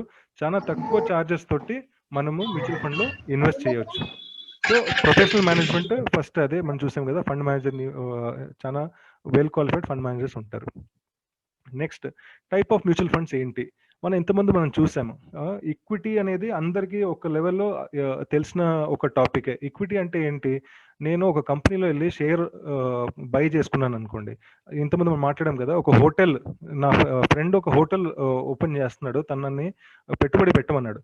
నేనేమంటున్నాను, సరే నువ్వు హోటల్ స్టార్ట్ చేయి, నేను నీకు 10 లక్షలు ఇస్తాను, నేను ఇచ్చిన 10 లక్షలకి నాకు 50% షేర్ ఇవ్వు అంటే, నేను షేర్ హోల్డర్, తన కంపెనీలో 50% షేర్ హోల్డర్ అంటే నేను కొనింది ఈక్విటీ దానిలో, ఓకే, నేను ఈక్విటీ షేర్ హోల్డర్. సో రేపు మేమిద్దరు కలిసి 20 lakhs ఇన్వెస్ట్ చేసి 5 lakhs ప్రాఫిట్ వచ్చింది అనుకోండి, తనకు 2.5 lakhs వెళ్తుంది, నాకు 2.5 lakhs వెళ్తుంది. నేను ఒక షేర్ హోల్డర్ కాబట్టి నాకు ప్రాఫిట్స్లో ఈక్వల్ షేర్ వచ్చింది.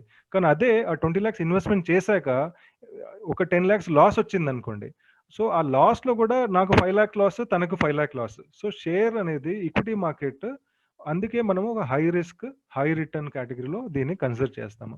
ఈక్విటీ షేర్ హోల్డర్ ఉన్నప్పుడు ప్రాఫిట్లోనే కాదు, మనకు లాసెస్లో కూడా మనకు పార్ట్ ఉంటుంది. కానీ అదే డెట్ అనేది మనకు అందరికి ఒక తెలిసిన విషయమే. అదే ఫ్రెండ్ నన్ను డబ్బులు అడిగాడు అనుకోండి, నేను అంటున్నాను బిజినెస్లో నాకు ఎటువంటి ఇంట్రెస్ట్ లేదు, ఈ 10 లక్షలు నా దగ్గర తీసుకో, ఓకే, కానీ ఒక 1 year తర్వాత నాకు ఒక 10% వడ్డీతోటి నాకు నా డబ్బులు ప్లస్ ఇంట్రెస్ట్ ఇచ్చేయి అనేసి నేను తనకు చెప్తున్నాను. ఒక బాండ్ రాసుకున్నాను, కాంట్రాక్ట్ రాసుకున్నాను.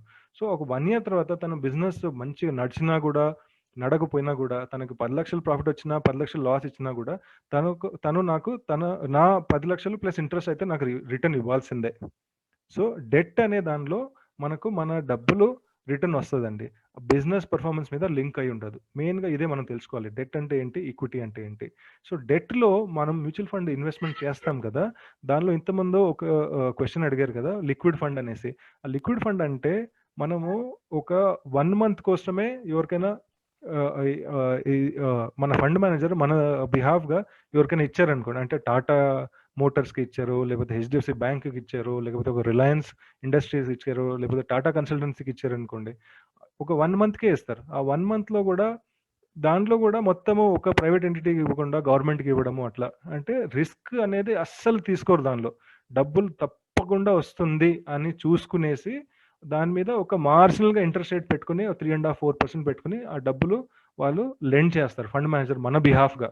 సపోజ్ నేనే ఇచ్చాను అనుకోండి, ఓకే, ఆ కంపెనీ బ్యాలెన్స్ షీట్ ఏంటి, ప్రాఫిట్లో ఉందా లాస్లో ఉందా, 1 year తర్వాత కంపెనీ ఉంటుందా లేదా మనకు తెలియదు, కానీ ఆ ఫండ్ మేనేజర్ అవన్నీ అనాలిసిస్ చేస్తాడు. ఆ కంపెనీ ఎంత స్ట్రాంగ్గా ఉంది, వాళ్ళు ఎంత ఒక రిటర్న్ మన వడ్డీయే కాదు మన క్యాపిటల్ కూడా ఇవ్వగలగాలి, అవన్నీ తను అనలైజ్ చేస్తాడు. అట్లా అని చెప్పేసి ఒక కంపెనీకో 2 కంపెనీలకో ఇవ్వడు, తీసుకెళ్ళి మన ₹1,00,000 ఇచ్చామంటే దాన్ని ఒక 50-60 కంపెనీస్లో డివైడ్ చేసి కొంత కొంత కొంత కొంత ఇస్తాడు. 1-2 కంపెనీ కూడా ఏదైనా ఇబ్బంది పెట్టినా కూడా మిగతా 48 కంపెనీలు మన రిటర్న్ ఇచ్చేటట్టు. ఒక ఇండివిజువల్ తీసుకెళ్ళి ఈ లెవెల్లో ఇన్వెస్ట్ చేయలేడు, అది ఒక ఫండ్ మేనేజర్ ఫుల్ టైం ఇదే చేస్తాడు. తను దాని గురించే తను అంత క్వాలిఫికేషన్ అవన్నీ తీసుకుని ఈ ప్రొఫెషన్లో వచ్చాడు. సో లిక్విడ్ నుంచి మీరు చూస్తే లిక్విడ్ ఉంది, అల్ట్రా షార్ట్ ఉంది, షార్ట్ ఉంది, షార్ట్ టర్మ్ ఫండ్స్ ఉన్నాయి, గిల్ట్ ఫండ్స్ ఉన్నాయి, హైబ్రిడ్ ఉన్నాయి. రిస్క్ అపిటైట్ అనేది ఇంక్రీజ్ అవుతూ అవుతూ ఇక్కడ రిటర్న్స్ కూడా పెరుగుతాయి. సో జనరల్గా నేను భావిస్తున్నది ఏంటంటే ఇక్కడ ఎక్కువ మటుకు కొత్త ఇన్వెస్టర్స్ ఉన్నారు కాబట్టి మనకు ప్రుడెంట్ టీంలో చాలా మంచి అడ్వైజర్స్ ఉన్నారు. ప్రుడెంట్ టీంలో అడ్వైజర్స్కి చాలా ఫుల్ ఫ్లెడ్జ్గా ఈ ఫండ్స్ మీద ట్రైనింగ్ చాలా రెగ్యులర్గా ఫ్రీక్వెంట్గా ఇవ్వడం జరుగుతుంది. ఆ అడ్వైజర్స్ వాళ్ళు చాలా క్లోజ్గా ఈ ఫండ్స్ అంతా ట్రాక్ చేస్తారు, దాన్ని రిస్క్ ఎంత ఉంది, వాళ్ళు రిస్క్ కేటగిరీ ఏంటి, మీకు అది సూట్ అవుతుందా లేదా వాళ్ళు అనలైజ్ చేస్తారు. సో ఏ ఒక కొత్త ఇన్వెస్టర్ కూడా ఇన్ని ఫండ్ కేటగిరీస్ ఉన్నప్పుడు మొత్తం మ్యూచువల్ ఫండ్ కంపెనీలో మ్యూచువల్ ఫండ్ ఇండస్ట్రీలో 1700 ఫండ్స్ ఉన్నాయండి. సో జనరల్గా మనం ఇనీషియల్గా ఒక కొత్త ఇన్వెస్టర్స్ ఇన్ని ఫండ్స్ ఉన్నాయి కదా, ఫండ్స్ని సెలెక్ట్ చేయకుండా మీ రిస్క్ అపిటైట్ ఏంది మీరు తెలుసుకోండి ఫస్ట్. నేను ఒక లో రిస్క్ ఇన్వెస్టరా, లేకపోతే నేను మీడియం రిస్క్ ఇన్వెస్టరా, హై రిస్క్ ఇన్వెస్టరా, మీ రిస్క్ అపిటైట్ ఏంటి, నాకు ఈ డబ్బులు నేను ఈరోజు పెట్టాక అది ఎంత ఇంపార్టెంట్, నాకు ఇమ్మీడియట్గా అస్సలు దానిలో కొంచెం నాకు నెక్స్ట్ 3-4 years నేను వదిలేయగలుగుతానా, నాకు మళ్ళీ 3 months తర్వాత దాని నుంచి మనం అవసరపడుతుందా. సో ఇటువంటి చాలా ఫ్యాక్టర్స్ ఉంటాయి. సో ఈ ఫండ్స్ అన్నిటికీ ఒక్కొక్క క్లయింట్స్ ఉంటారు, ఒక్కొక్క టైప్ ఆఫ్ క్లయింట్స్ ఉంటారు. అదే మన అడ్వైజర్స్ చేసే రోల్ అదే. సో ఇన్ని 1700 స్కీమ్స్ ఉన్నాయండి. ఆ 1700 స్కీమ్లో మీకు సూట్ అయ్యే స్కీమ్ ఇది, మీకు కరెక్ట్గా మీ రిక్వైర్మెంట్స్కి ఫుల్ఫిల్ అయ్యే స్కీమ్ ఇది, వాళ్ళు సెలెక్ట్ చేసి మీకు రికమెండ్ చేస్తారు. సో డెట్లో ఈక్విటీలో మీరు చూస్తే రెండు కలుపుకొని 1700 స్కీమ్స్ ఉన్నాయి. అన్ని స్కీమ్స్ అందరికీ సెట్ అవ్వదు. అందరికీ మీరు చూస్తే ఒక ఈక్విటీలో కూడా మీరు కన్సర్వేటివ్ స్కీమ్స్ ఉన్నాయి, అగ్రెసివ్ స్కీమ్స్ ఉన్నాయి. సో ఒక అడ్వైజర్ త్రూ మీరు వెళ్ళారనుకోండి, వాళ్ళు మీ రిస్క్ అపిటైట్ ఏంటి వాళ్ళు కనుక్కుని వాళ్ళ సైడ్ నుంచి వాళ్ళ హోంవర్క్ చేసుకుని మీకు ఒక మంచి స్కీమ్ అనేది రికమెండ్ చేస్తారు. సో కానీ మనం తెలుసుకోవాల్సింది ఏంటంటే ఈ 2 కేటగిరీస్ ఉన్నాయి. నేను ఒక మీడియం రిస్క్ క్లయింట్ అనుకోండి, నేను కొంత డెట్ కొంత ఈక్విటీలో పెడతాను. హై రిస్క్ క్లయింట్ అనుకోండి ఈక్విటీలో పెడతాను. లో రిస్క్ క్లయింట్ అనుకోండి పూర్తిగా నేను డెట్లో పెడతాను. ఓకే, నెక్స్ట్ వెళ్దామండి. ఇప్పుడు ఈక్విటీ ఫండ్స్ అనేసి చూసాం కదా. ఇక్కడ ఈక్విటీ ఫండ్స్ అంటే ఏంటి, మనము ఒక ఫండ్ మేనేజర్ ద్వారా కొన్ని కంపెనీస్లో మనం ఇన్వెస్ట్ చేస్తున్నాము. ఓకే, సపోజ్ నేను ఒక 1000 రూపీస్ పెట్టాను ఈరోజు, ఓకే, ఒక మ్యూచువల్ ఫండ్లో. ఆ 1000 రూపీస్ నేను పెట్టాను అనుకోండి, ఆ 1000 రూపీస్ తోటి నాకు ఒక రిలయన్స్లో ఇన్వెస్ట్ చేయాలనుకున్నా కూడా ఆ 1000 రూపీస్ సరిపోదు, ఎందుకంటే రిలయన్స్ షేర్ ప్రైస్ 2000 రూపీస్. కానీ ఒక మ్యూచువల్ ఫండ్ త్రూ ఒక రిలయన్స్లోనే కాదు, నేను ఒక 40-50 కంపెనీలో కూడా నేను ఇన్వెస్ట్ చేయగలుగుతాను. అదే మ్యూచువల్ ఫండ్ కంపెనీస్ మనకి ఇచ్చే ఒక కన్వీనియన్స్. అంటే ప్రతి ఒక్క ఫండ్లో 40-50 స్టాక్స్ ఉంటాయండి. మీ ₹1000 కూడా ఆ 40-50 కంపెనీస్లో డివైడ్ అయి ఉంటుంది. దాన్నే మనము యూనిట్స్ అంటాం. ఆ యూనిట్స్లో మీరు చూస్తే ఒక పర్సంటేజ్ ఆఫ్ కంపెనీస్ ఉంటాయి. 40-50 కంపెనీస్ ఒక్కొక్క పర్సంటేజ్ లో డివైడ్ అయ్యి ఒక యూనిట్ అనేది వాళ్ళు తీసుకొస్తారు, ఒక మ్యూచువల్ కంపెనీ తీసుకొస్తారు. సో మీ దగ్గర ఎన్ని యూనిట్స్ ఉన్నాయో దాని బేసిస్లో ఒక ఫండ్లో మీరు ఎంత ఇన్వెస్ట్ చేస్తారని డిసైడ్ అవుతుంది. రేపు ఆ ఫండ్లో ఎంత ప్రాఫిట్ వచ్చిందో ఆ యూనిట్ ప్రైస్ పెరగడంలో మీ ప్రాఫిట్ ఎంత అనేసి డిటర్మిన్ అవుతుంది. సో మ్యూచువల్ ఫండ్ మనకి ఇచ్చే కన్వీనియన్స్ ఏంటి అంటే, మనం ఒక చిన్న అమౌంట్ తోటి కూడా మార్కెట్లో ఎంటర్ అయినా కూడా మనకు ఏ కంపెనీస్లో మనం ఇన్వెస్ట్ చేయగలుగుతామో ఎటువంటి రెస్ట్రిక్షన్ ఉండదు. కొన్ని కంపెనీ షేర్ ప్రైస్, ఒక ఎంఆర్ఎఫ్ అనే కంపెనీ ఉంది, దాని షేర్ ప్రైస్ ఆల్మోస్ట్ 75-80,000 అండి. సో నేను అదే ₹1000 తోటి మ్యూచువల్ ఫండ్లో ఆ ఎంఆర్ఎఫ్లో షేర్ హోల్డర్ అవ్వగలుగుతాను. ఓకే, మన మ్యూచువల్ ఫండ్ మనకి ఇచ్చే కన్వీనియన్స్ అది. అందుకే ఈక్విటీ ఫండ్స్, మ్యూచువల్ ఫండ్లు మీరు చూస్తే ఒక డైవర్సిఫైడ్ అంటారు. అంటే 40-50 కంపెనీలు, మంచి కంపెనీస్ లో ఫండ్ మేనేజర్ మన డబ్బులు ఇన్వెస్ట్ చేస్తారు. మనం గ్రాడ్యువల్ ఇన్వెస్ట్ చేసుకుంటూ మంత్లీ ఇన్వెస్ట్మెంట్ త్రూ, లేకపోతే ఇయర్లీ ఇన్వెస్ట్మెంట్ త్రూ, లేకపోతే ఒక లంసమ్ ఇన్వెస్ట్మెంట్ త్రూ, ఎప్పుడు మన దగ్గర ఎక్స్ట్రా ఉంటే అప్పుడు ఇన్వెస్ట్ చేసుకుంటూ మనం ఆ యూనిట్స్ అనేది అక్యుములేట్ చేసుకుంటూ వెళ్ళిపోవాలి. అదే మన బాధ్యత. అది ఎక్కడ ఇన్వెస్ట్ చేస్తున్నామో, మంచి కంపెనీస్లో అది ఎట్లా ఫిల్టర్ చేస్తున్నామో, అది ఒక ఫండ్ మేనేజర్ బాధ్యత. సో ఈక్విటీ ఫండ్ మీరు చూస్తే invest in equities and equity related instruments seeking long term growth but volatile in the short term. ఇప్పుడు లాస్ట్ సార్ అడిగారు, నేను ఒక ఫిబ్రవరిలో ఇన్వెస్ట్మెంట్ చేశాను, ఇప్పుడు నాకు కొంచెం నెగటివ్లో కనిపిస్తుంది అనేసి. సో దాని అర్థం ఏంటి అంటే, ఒక షార్ట్ టర్మ్లో ఆయన వాల్యుయేషన్ చెక్ చేసినప్పుడు అప్పుడప్పుడు నెగటివ్ రిటర్న్స్ కనిపించండి. ఓకే, లాస్ట్ ఇయర్ ఇదే సేమ్ టైం మార్చ్లో కరోనా వచ్చాక ఇండియాలో ఇండియా లాక్డౌన్ అనౌన్స్ చేశాక సడన్గా ఒక మార్కెట్ లెవెల్ మీద చూస్తే 35% తగ్గిందండి. అంటే మార్చ్ బిగినింగ్లో మీరు ₹1,00,000 పెట్టి ఉంటే మార్చ్ ఎండ్కంతా మీ వాల్యూ వచ్చేసి 65,000 కనిపించింది. ఎందుకు? లాక్డౌన్ అనౌన్స్ చేయంగానే ఒక సెంటిమెంట్ నెగిటివ్ అయిపోయి మార్కెట్లో బిజినెసెస్ ఉంటాయో ఉండవో, కంపెనీస్ ఇక్కడ నుంచి ఓపెన్ అవుతాయో ఏదో ఒక డౌట్ తో అందరూ వాళ్ళ షేర్స్ అమ్మిన వల్ల ప్రైస్ షార్ట్ టర్మ్ లో వోలటాలిటీ రావచ్చు. కానీ అదే ఇన్వెస్టర్ ఆ 65,000 ఒక 1 year తర్వాత మీరు చూస్తే ఈ రోజు దాని విలువ 1,25,000, అంటే 1,65,000కి వెళ్ళింది. In 1 year it has come to 1,22,000 also. అది పవర్ ఆఫ్ ఈక్విటీ అండి. అంటే ఇవన్నీ జరిగింది 1 year లో. సో షార్ట్ టర్మ్ లో నెగటివ్ రిటర్న్ వచ్చినా కూడా దానికి సొల్యూషన్ లాంగ్ టర్మ్ ఇన్వెస్ట్మెంట్. అంటే లాంగ్ టర్మ్ లో ఇండియన్ ఈక్విటీస్ లో లాస్ ఇన్కర్ చేసిన వాళ్ళు చాలా చాలా చాలా రేర్ అండి. అది కూడా మనం ఎగ్జాంపుల్స్ ముందుకెళ్ళి చూద్దాము. నేను suitable for investors with high risk appetite, అంటే కొంత లాంగ్ టర్మ్ ఉంటాను, ప్లస్ కొంత రిస్క్ కూడా నేను బేర్ చేస్తాను. అప్పుడప్పుడు మార్కెట్ కిందకి వెళ్తుంది, కిందకి వెళ్ళిన మార్కెట్ మళ్ళీ పైన కూడా వచ్చిన టైమ్స్ ఉన్నాయి. సో పైన కింద ఒక సీసా లాగా, ఒక మీరు చెప్పాలంటే రోలర్ కోస్టర్ లాగా ఉంటుంది. కానీ at the end of the day మన ఇండియన్ మార్కెట్లో equity over 7 years, 10 years, 12 years ఎప్పుడు లాసెస్ ఇవ్వలేదు. సో లాంగ్ టర్మ్ ఇన్వెస్టర్స్కే ఈక్విటీ ఫండ్ సూట్ అవుతుంది. సో నన్నే అడిగారు అంటే ఒక థంబ్ రూల్ నేను చెప్తాను. మీరు ఈక్విటీ ఫండ్లో మీరు ఇన్వెస్ట్ చేయాలనుకుంటే మినిమం 5 years కమిట్ చేయండి. 5 years నేను కమిట్ చేయలేను అంటే మీరు ఈక్విటీ ఫండ్స్ చూడొద్దు. Mix of debt and equity అనేది కొన్ని హైబ్రిడ్ స్కీమ్స్ ఉంటాయి, అది కూడా మనం చూద్దాము. 5 years కమిట్మెంట్ ఉంటేనే ఈక్విటీ ఫండ్స్లో మీరు ఇన్వెస్ట్ చేయండి. Okay, next debt funds. ఇంతమంది మనం చూసాం కదా, నేను ఈక్విటీ షేర్ హోల్డర్ అవ్వదలుచుకోవట్లేదు, నేను ఎవరికైనా వడ్డీకి ఇస్తాను డబ్బులు అట్లా అని చెప్పేసి ఒక్క కంపెనీకో 2 కంపెనీకో వడ్డీకి ఇవ్వడం జరగదు. ఇక్కడ మనం ఫండ్ మేనేజర్కి డబ్బులు ఇచ్చినప్పుడు తను ఒక 40-50 కంపెనీలకి కలుపుకునేసి మన డబ్బులు లెండ్ చేస్తాడండి. మనకు బారోవర్స్ ఎవరు అంటే corporates, government, municipalities, state governments, వీళ్ళందరూ ఉంటారు. సో ఒక డెట్ ఫండ్స్ అనేది ఓన్లీ కంపెనీస్కే కాదు, గవర్నమెంట్ కూడా మన దగ్గర బారో చేస్తుంది, స్టేట్ గవర్నమెంట్స్ కూడా మన దగ్గర బారో చేస్తుంది, కొన్ని పిఎస్సి కంపెనీస్ కూడా మన దగ్గర తీసుకుంటుంది, పెద్ద ప్రైవేట్ కంపెనీస్ కూడా మన దగ్గర తీసుకుంటారు.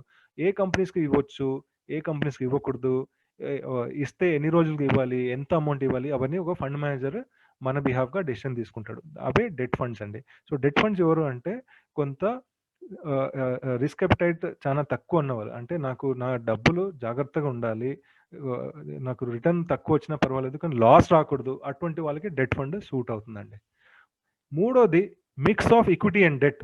సో నేను ఒక ₹100 ఇచ్చాను అనుకోండి, ఓకే, ఒక ₹60 ఈక్విటీలో ఉండాలి, ₹40 నాది డెట్లో ఉండాలి. అంటే నేను ఒక హైబ్రిడ్ ఇన్వెస్టర్, హైబ్రిడ్ ఫండ్లో ఇన్వెస్ట్ చేస్తున్నాను.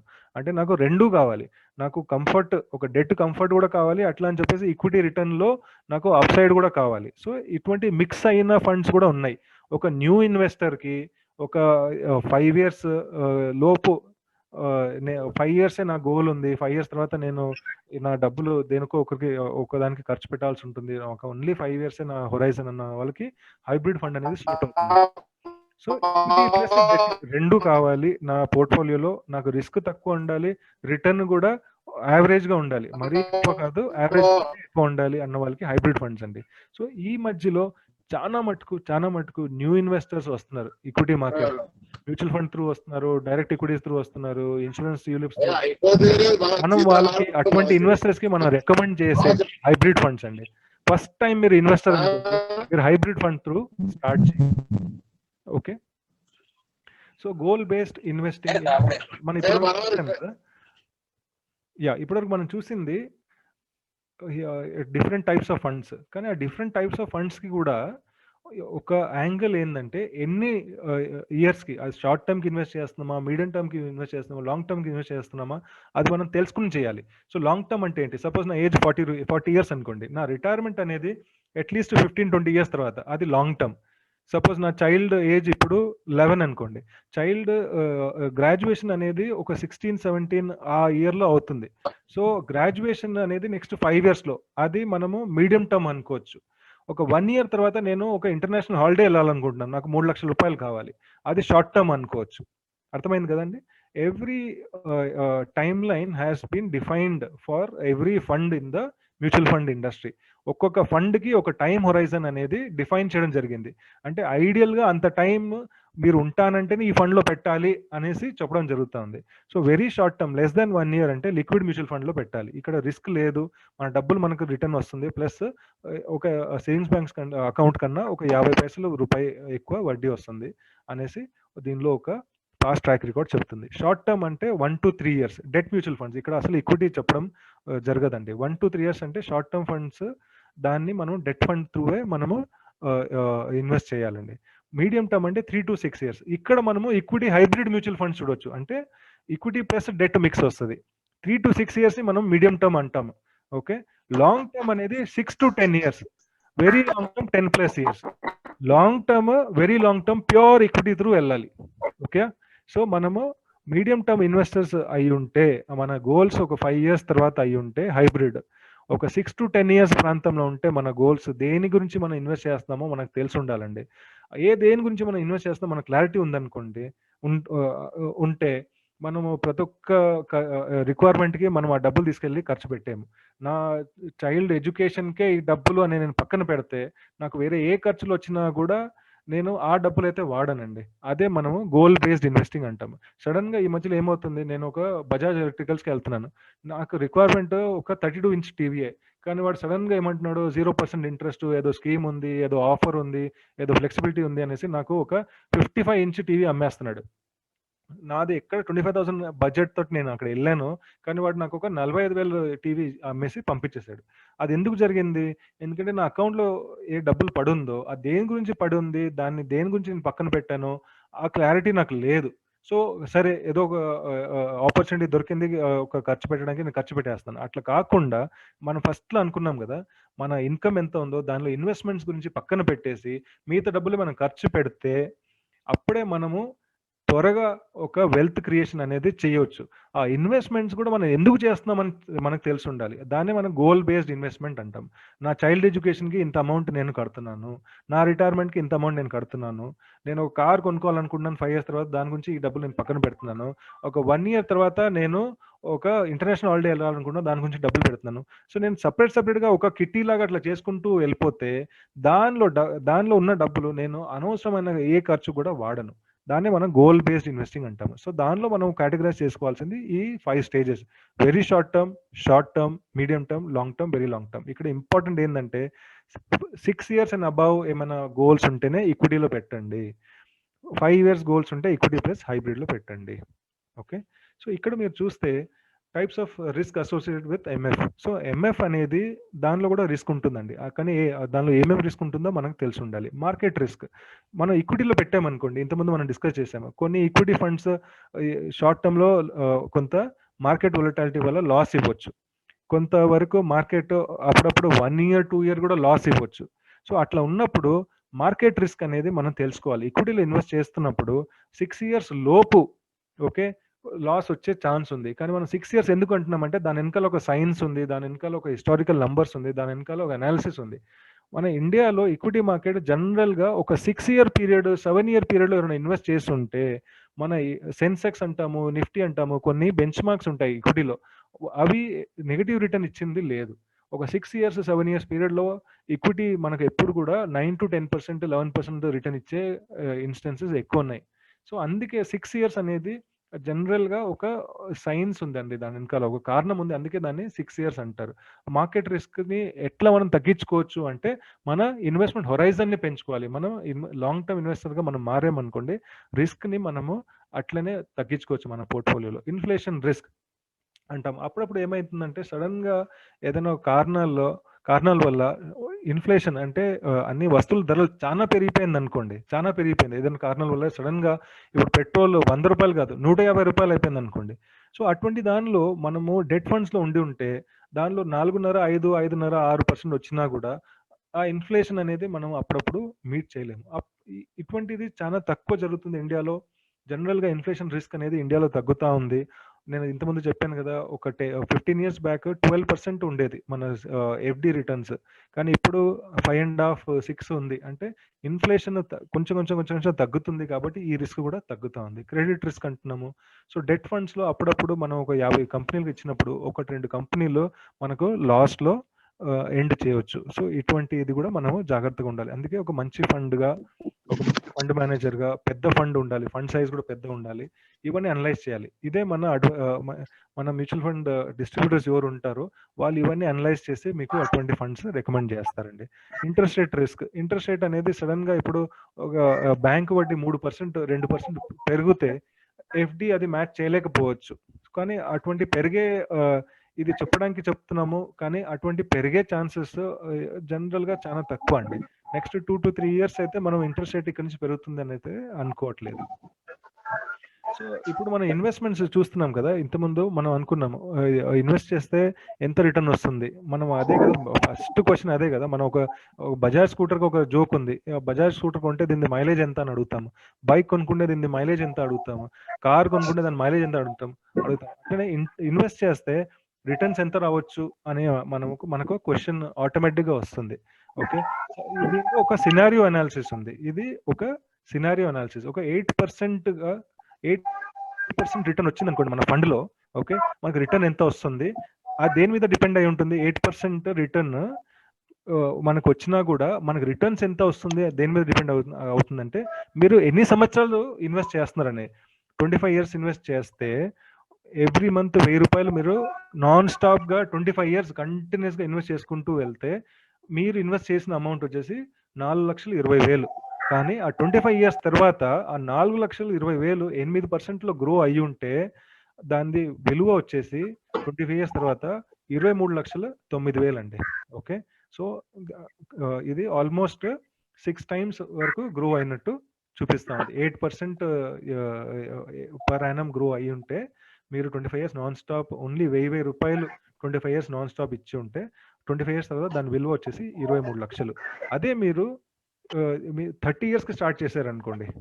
ఓకే, సారీ, ఇది 25 ఇయర్స్లో మీరు స్టార్ట్ చేసి 35 ఇయర్స్కి మీరు పెడితే, అదే మీరు 30 ఇయర్స్లో మీరు స్టార్ట్ చేసి 30 ఇయర్స్కి మీరు ఆ డబ్బులు ఇన్వెస్ట్ చేస్తే 1,000 రూపాయలు నాన్ స్టాప్గా మీరు పెట్టేది 3,60,000, మీకు వచ్చేది 15 లక్షలు. అదే మీరు చూస్తే పైన కింద చూడండి, 25 ఇయర్స్ 30 ఇయర్స్. మీరు 25 ఇయర్స్లో మీరు స్టార్ట్ చేస్తే అదే 1,000 రూపాయలు ఈజీగా ఎవరైనా ఈరోజు 1,000 రూపాయలు ఇన్వెస్ట్ చేయగలుగుతారండి. 25 ఇయర్స్లోనే వాళ్ళు స్టార్ట్ చేస్తే నాన్ స్టాప్ 60 ఏళ్ళు వచ్చినప్పుడు 23 లక్షలు వాళ్ళకి ఆ 1,000 రూపాయలే సంపాదించుకుని వస్తుంది. అదే కొంచెం లేట్ చేసి 30th ఇయర్ స్టార్ట్ చేశారనుకోండి, దానివల్ల మనకు 8 lakhs ఇంపాక్ట్ వచ్చేసింది. కానీ మనం ఇన్వెస్ట్ చేసింది ఓన్లీ 60,000 తక్కువ, కానీ రిటర్న్ 8 లక్షలు తగ్గింది. అదే 35 ఇయర్స్లో స్టార్ట్ చేశారనుకోండి, ఇంకొక 60,000 తక్కువ ఇన్వెస్ట్ చేస్తారు, కానీ రిటర్న్ చూస్తే 5.5 lakhs ఇంకా తక్కువ, 5.5 లక్షలు ఇంకా తగ్గింది. సో 60,000 తక్కువ ఇచ్చిన వల్ల అది కూడా ఏంటి, 60,000 తక్కువ, 5 సంవత్సరాలు తక్కువ, దానివల్ల మన రిటర్న్ 5.5 లక్షలు తగ్గింది. ఓకే, సో రిటర్న్ ఎంత ఇస్తుంది కాదు, మనం ఎన్ని సంవత్సరాలు ఇన్వెస్ట్ చేయగలుగుతాము, ఎన్ని సంవత్సరాలు మనము ఇన్వెస్ట్మెంట్ని ముట్టుకోకుండా వదిలేయగలుగుతాము, అది ఎక్కువ ఇంపార్టెంట్.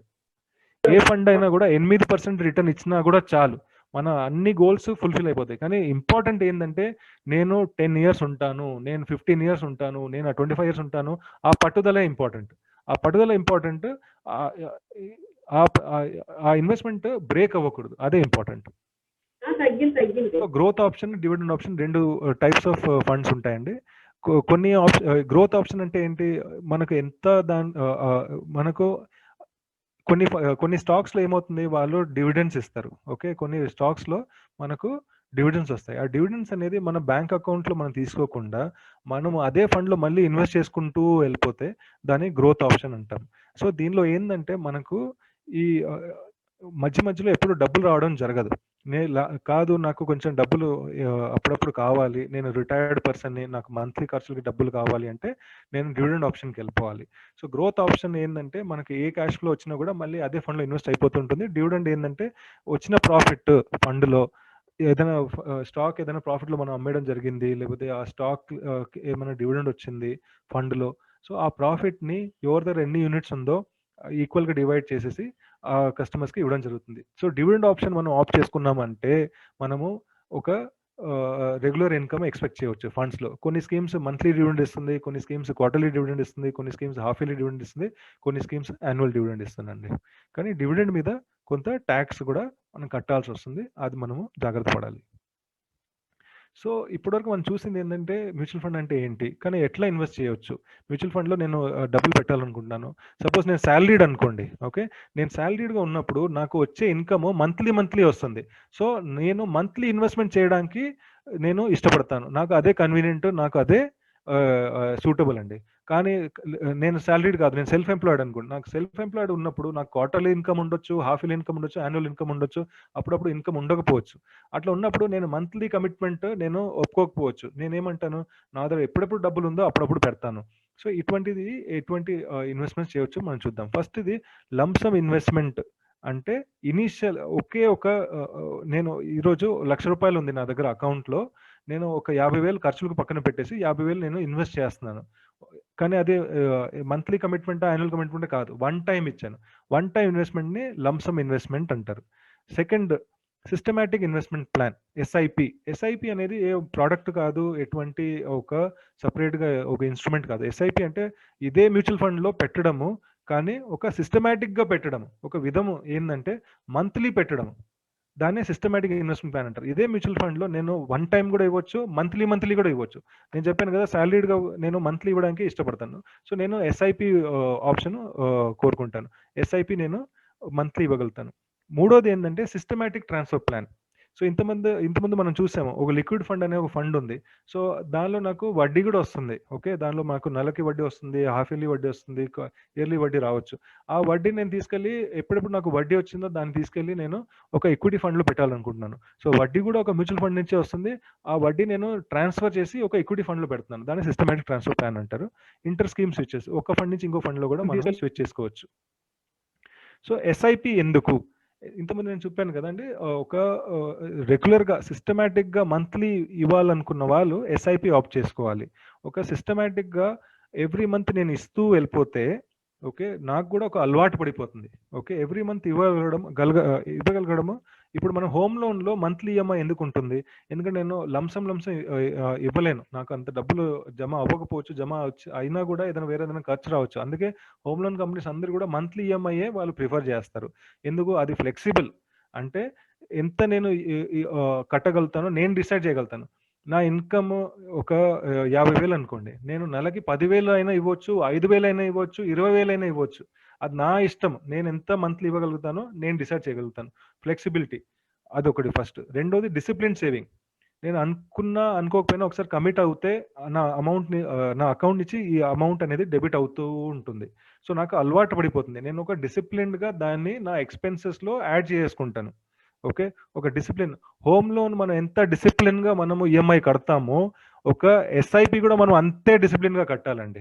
ఓకే, ఆ డిసిప్లిన్ మనం తెచ్చుకుంటే మనం ఎంత త్వరగా అవుతుందో అంత త్వరగా మనము మన ఫ్యామిలీ గురించి వెల్త్ క్రియేషన్ చేసుకోవచ్చు ఒక మ్యూచువల్ ఫండ్లో. లాంగ్ టర్మ్ గెయిన్స్ కూడా. సో కొంచెం ఇచ్చుకుంటూ లాస్ట్లో ఒక లంసం మనం తీసుకుంటే లాంగ్ టర్మ్ గెయిన్స్ వస్తుందండి.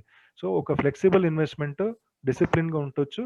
ఒక ఎండ్ ఆఫ్ ద డే ఒక లంసం అయ్యాక అది మనం తీసుకోవచ్చు. కన్వీనియన్స్ కూడా, నేను ఒక మంత్ మిస్ అయిపోయాను, ఒక 3 months నేను కట్టలేను, అట్లా ఉన్నప్పుడు మీరు 3 months పాజ్ చేయవచ్చు, మళ్ళీ 4th month నుంచి స్టార్ట్ చేయవచ్చు.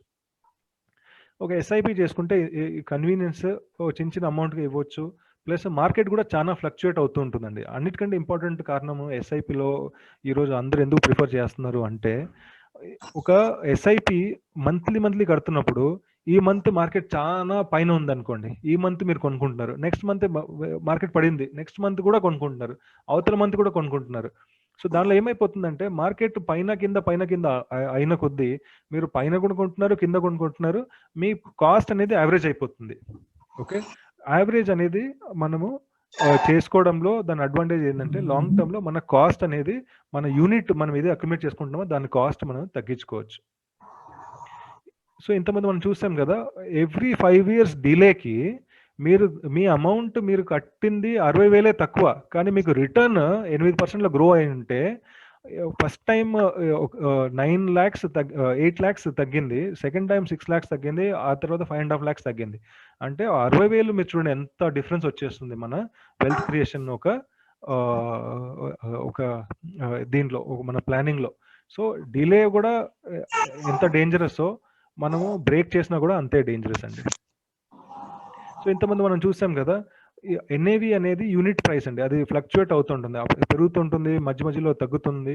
సో మనం ఎవ్రీ మంత్ కొంటూ ఉంటే మన cost of buying units average out అయిపోతుందండి.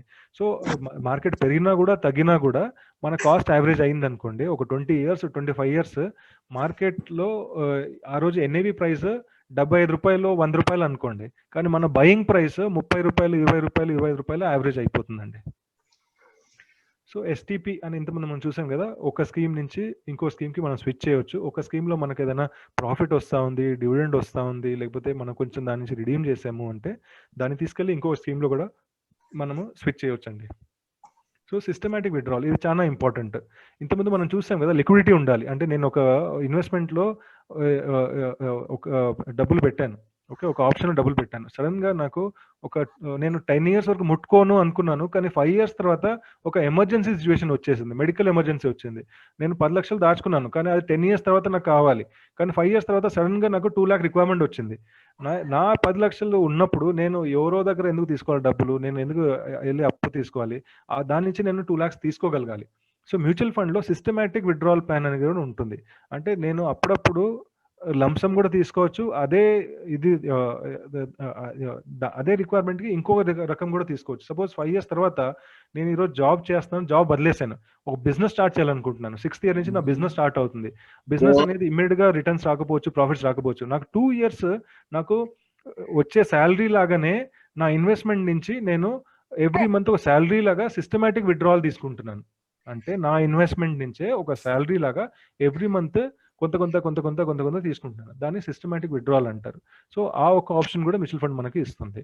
సో ఇన్వెస్ట్మెంట్ మనం మ్యూచువల్ ఫండ్ చేయాలంటే ఎట్లా, ఫస్ట్ అండ్ ఫార్మోస్ట్ ఒక ఇన్వెస్ట్మెంట్ మ్యూచువల్ ఫండ్ లో స్టార్ట్ చేయాలంటే ఈ 3 డాక్యుమెంట్స్ ఇంపార్టెంట్ అండి. పాన్ కార్డ్ ఉండాలి, ఆధార్ కార్డ్ ఉండాలి, ఒక బ్యాంక్ అకౌంట్ ఉండాలి. ఈ 3 ఉంటేనే మనము కేవైసీ నో యువర్ కస్టమర్ అని ఒక ప్రాసెస్ ఉంది, అది కంప్లీట్ చేసుకోవచ్చు. ఒకసారి కేవైసీ అయిపోయింది అనుకోండి, మీరు అనుకున్న మ్యూచువల్ ఫండ్ లో మీరు ఇన్వెస్ట్ చేయవచ్చు.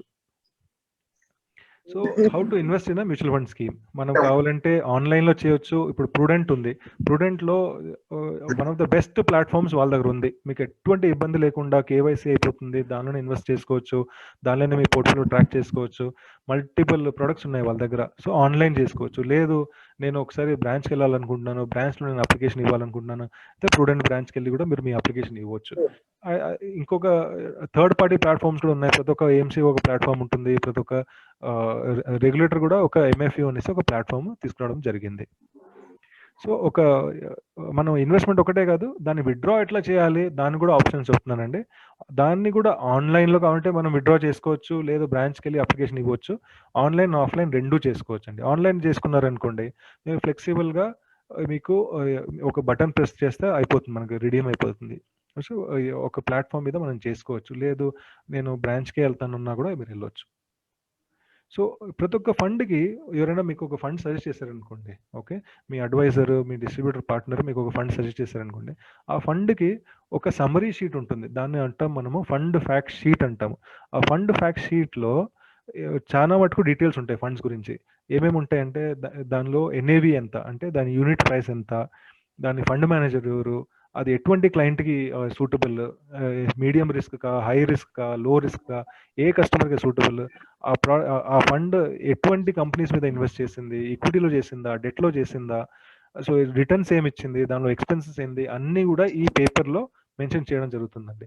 మీరు ఎప్పుడైనా ఏ ఫండ్లో అయినా ఇన్వెస్ట్ చేస్తే మీ రికార్డ్స్ గురించి దాని ఒక ఫ్యాక్ట్ షీట్ ప్రింట్అవుట్ తీసుకుని మీ ఇంట్లో మీరు పెట్టుకోండి. మీకు ఫ్యూచర్లో ఎప్పటికైనా అది రెఫర్ చేసుకోవచ్చు.